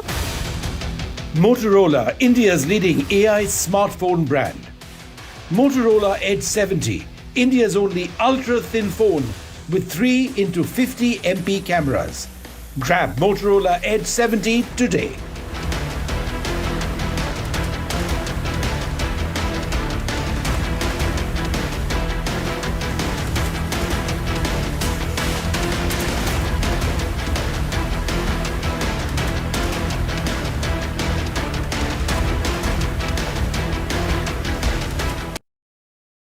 A very special moment for us as we announce NDTV Master Stroke, the NDTV Art Awards. NDTV presents the Master Stroke Art Awards, an odyssey of creative brilliance where the masterpiece meets its ultimate recognition. NDTV bringing this subject forward would have a great integrity of putting it forward where people could understand the importance of art. This award that is being started, I'm sure is going to be amazing. Art for India and for Indians is an expression of our Atmanirbharta. It's actually quite a formidable jury, so I think we'll reveal a lot more as we go along.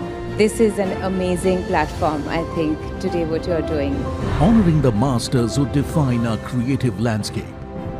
Coming soon on the NDTV network.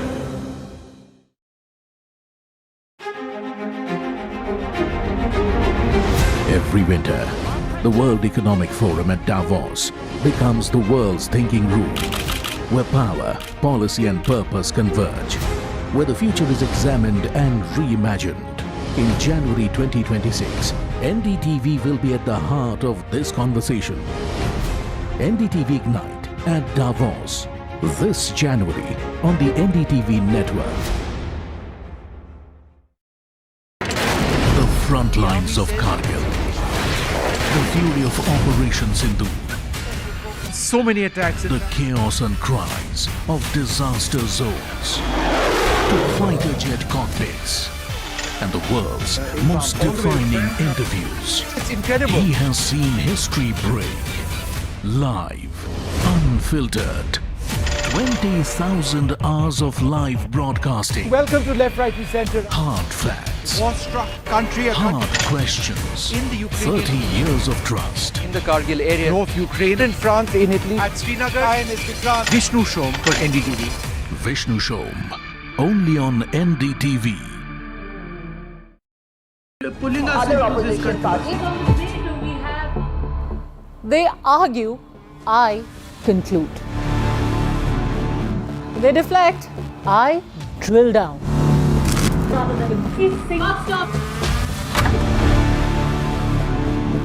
This isn't a free-for-all. It's a reckoning. No filler, no fog.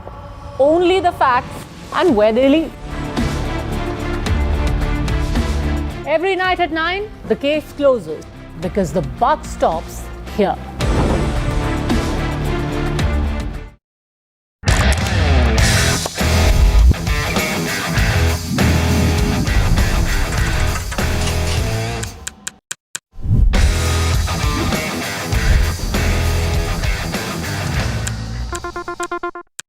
"21 days in Kashmir. People have bombarded me, friends, with requests for an unfiltered list of things I saw and observed on the ground. Very special ground report from the line of control. There were some children who've lost limbs in the shelling.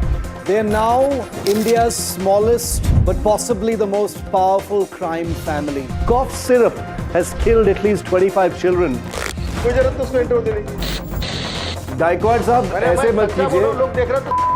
Suddenly people are wondering about the weaponization of India-Pakistan cricket. We live and breathe elections. You will not believe your eyes or ears when I show you what I'm about to do. For a country that has fought so many wars in the mountains and at high altitude. We're standing on the Indian Navy's newest warship. The line of control, Shiv Arur, NDTV. Across the country.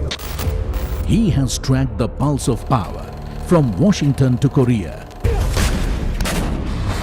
Witnessed history being made in global capitals and conflict zones. brought clarity to complex issues of national security and international affairs.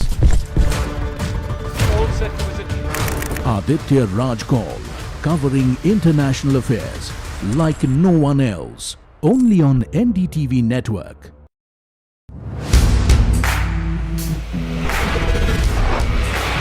Alright team, our new order show is ready. Now we need a promo. Something cool, something sharp. Well, I'm sure we'll be having outstanding reviews, solid suggestions, Expert advice, the latest trends. It's a lot simpler. We'll help people make the right auto decisions. It's got the cool stuff, geeky stuff, serious stuff, all of it, so that you can discover, decide and drive. I'm Siddharth Sharma and I am your Automate.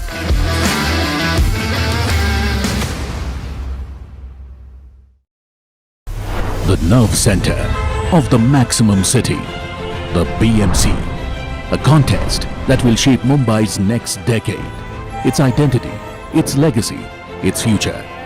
NDTV brings you the battle for Mumbai, asking who will hold the keys to India's richest civic body and what would it mean for Mumbaikars.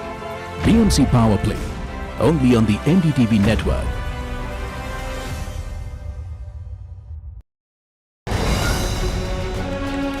Straight from the heart of the newsroom to the core of the stories shaping your world.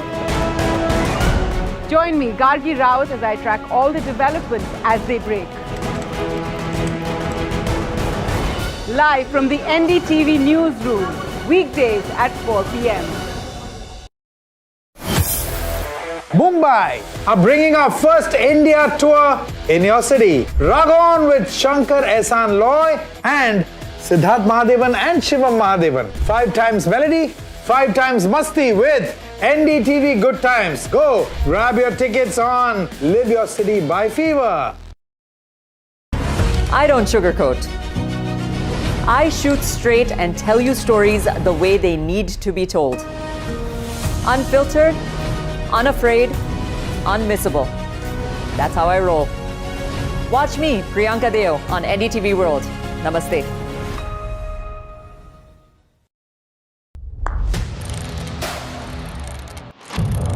What seems settled for me is unfinished business. So I rewind. I pause. I reflect. I dig until what's buried stands up to be counted. Breaking ground, not just headlines, the meaning behind them. This is Breaking Ground with me, Vedika Sood.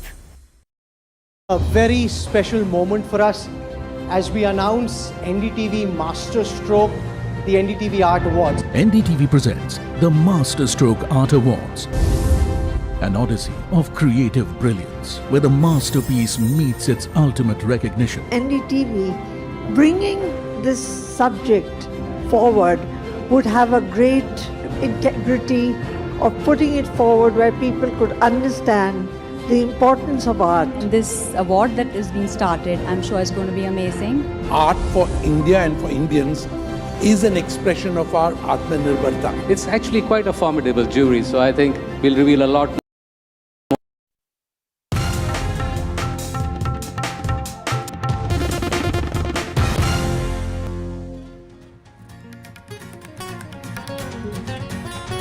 US President Donald Trump has warned of severe consequences for Iran if authorities respond with violence against protesters following a surge of unrest across the country. Mr. Trump today threatened to take severe actions if Iranian authorities start killing people who are protesting, warning that Washington would hit them very hard. Trump had said this in an interview. The supreme leader of Iran, Ayatollah Khamenei, has hit back at Trump, saying he should focus on his own country. On that note, we are slipping into a very short break. Do continue to watch NDTV.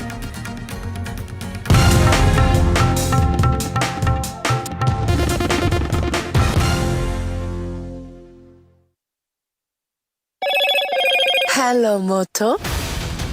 Motorola, India's leading AI smartphone brand. Motorola Edge 70, India's only ultra-thin phone with 3x50 MP cameras. Grab Motorola Edge 70 today.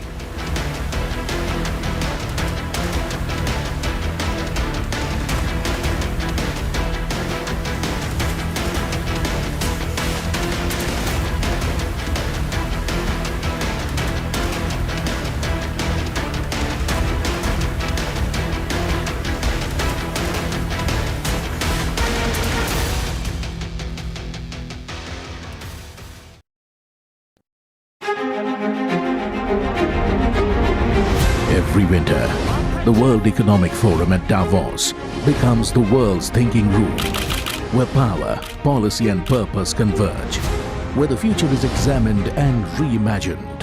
In January 2026, NDTV will be at the heart of this conversation. NDTV Ignite at Davos, this January on the NDTV network. The front lines of Kargil. The fury of Operation Sindoor. So many attacks. The chaos and cries of disaster zones. To fighter jet cockpits. And the world's most defining interviews. It's incredible. He has seen history break. Live, unfiltered. 20,000 hours of live broadcasting. Welcome to Left, Right and Centre. Hard facts. War-struck country. Hard questions. In the Ukraine. 30 years of trust. In the Kargil area. North Ukraine. In France. In Italy. At Srinagar. And Vishnu Shom for NDTV. Vishnu Shom. Only on NDTV. Pulling us into this country. They argue, I conclude. They deflect, I drill down.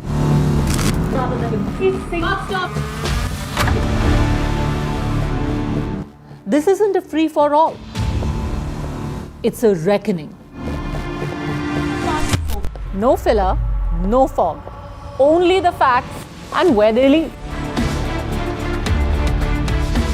Every night at 9, the case closes because the buck stops here.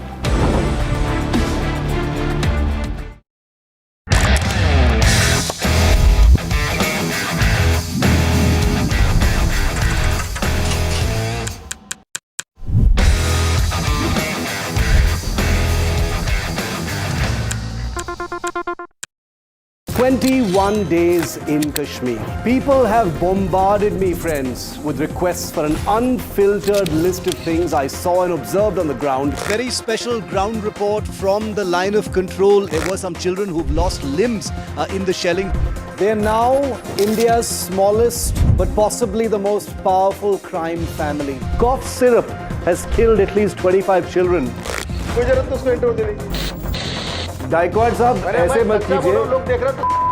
Suddenly people are wondering about the weaponization of India-Pakistan cricket. We live and breathe elections. You will not believe your eyes or ears when I show you what I'm about to do. And for a country that has fought so many wars in the mountains and at high altitude. We're standing on the Indian Navy's newest warship. The line of control, Shiv Arur, NDTV. Across the country. He has tracked the pulse of power from Washington to Korea. Witnessed history being made in global capitals and conflict zones. Brought clarity to complex issues of national security and international affairs. Aditya Raj Kaul, covering international affairs like no one else. Only on NDTV network.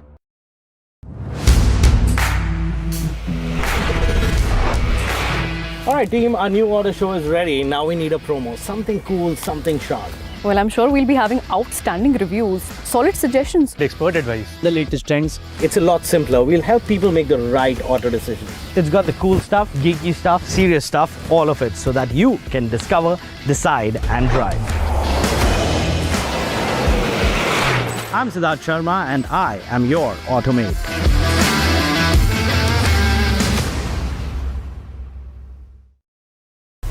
The nerve center of the maximum city, the BMC. A contest that will shape Mumbai's next decade, its identity, its legacy, its future.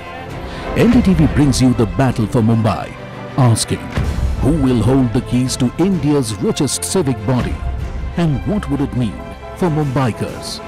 BMC Power Play, only on the NDTV network.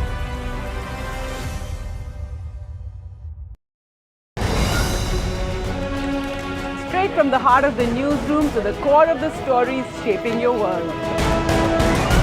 Join me, Gargi Raut, as I track all the developments as they break. Live from the NDTV newsroom, weekdays at 4 p.m.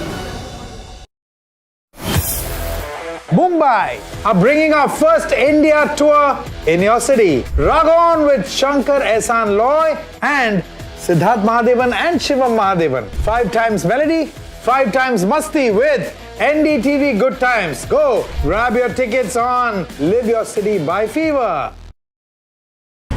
I don't sugarcoat. I shoot straight and tell you stories the way they need to be told. Unfiltered, unafraid, unmissable. That's how I roll. Watch me, Priyanka Deo, on NDTV World. Namaste.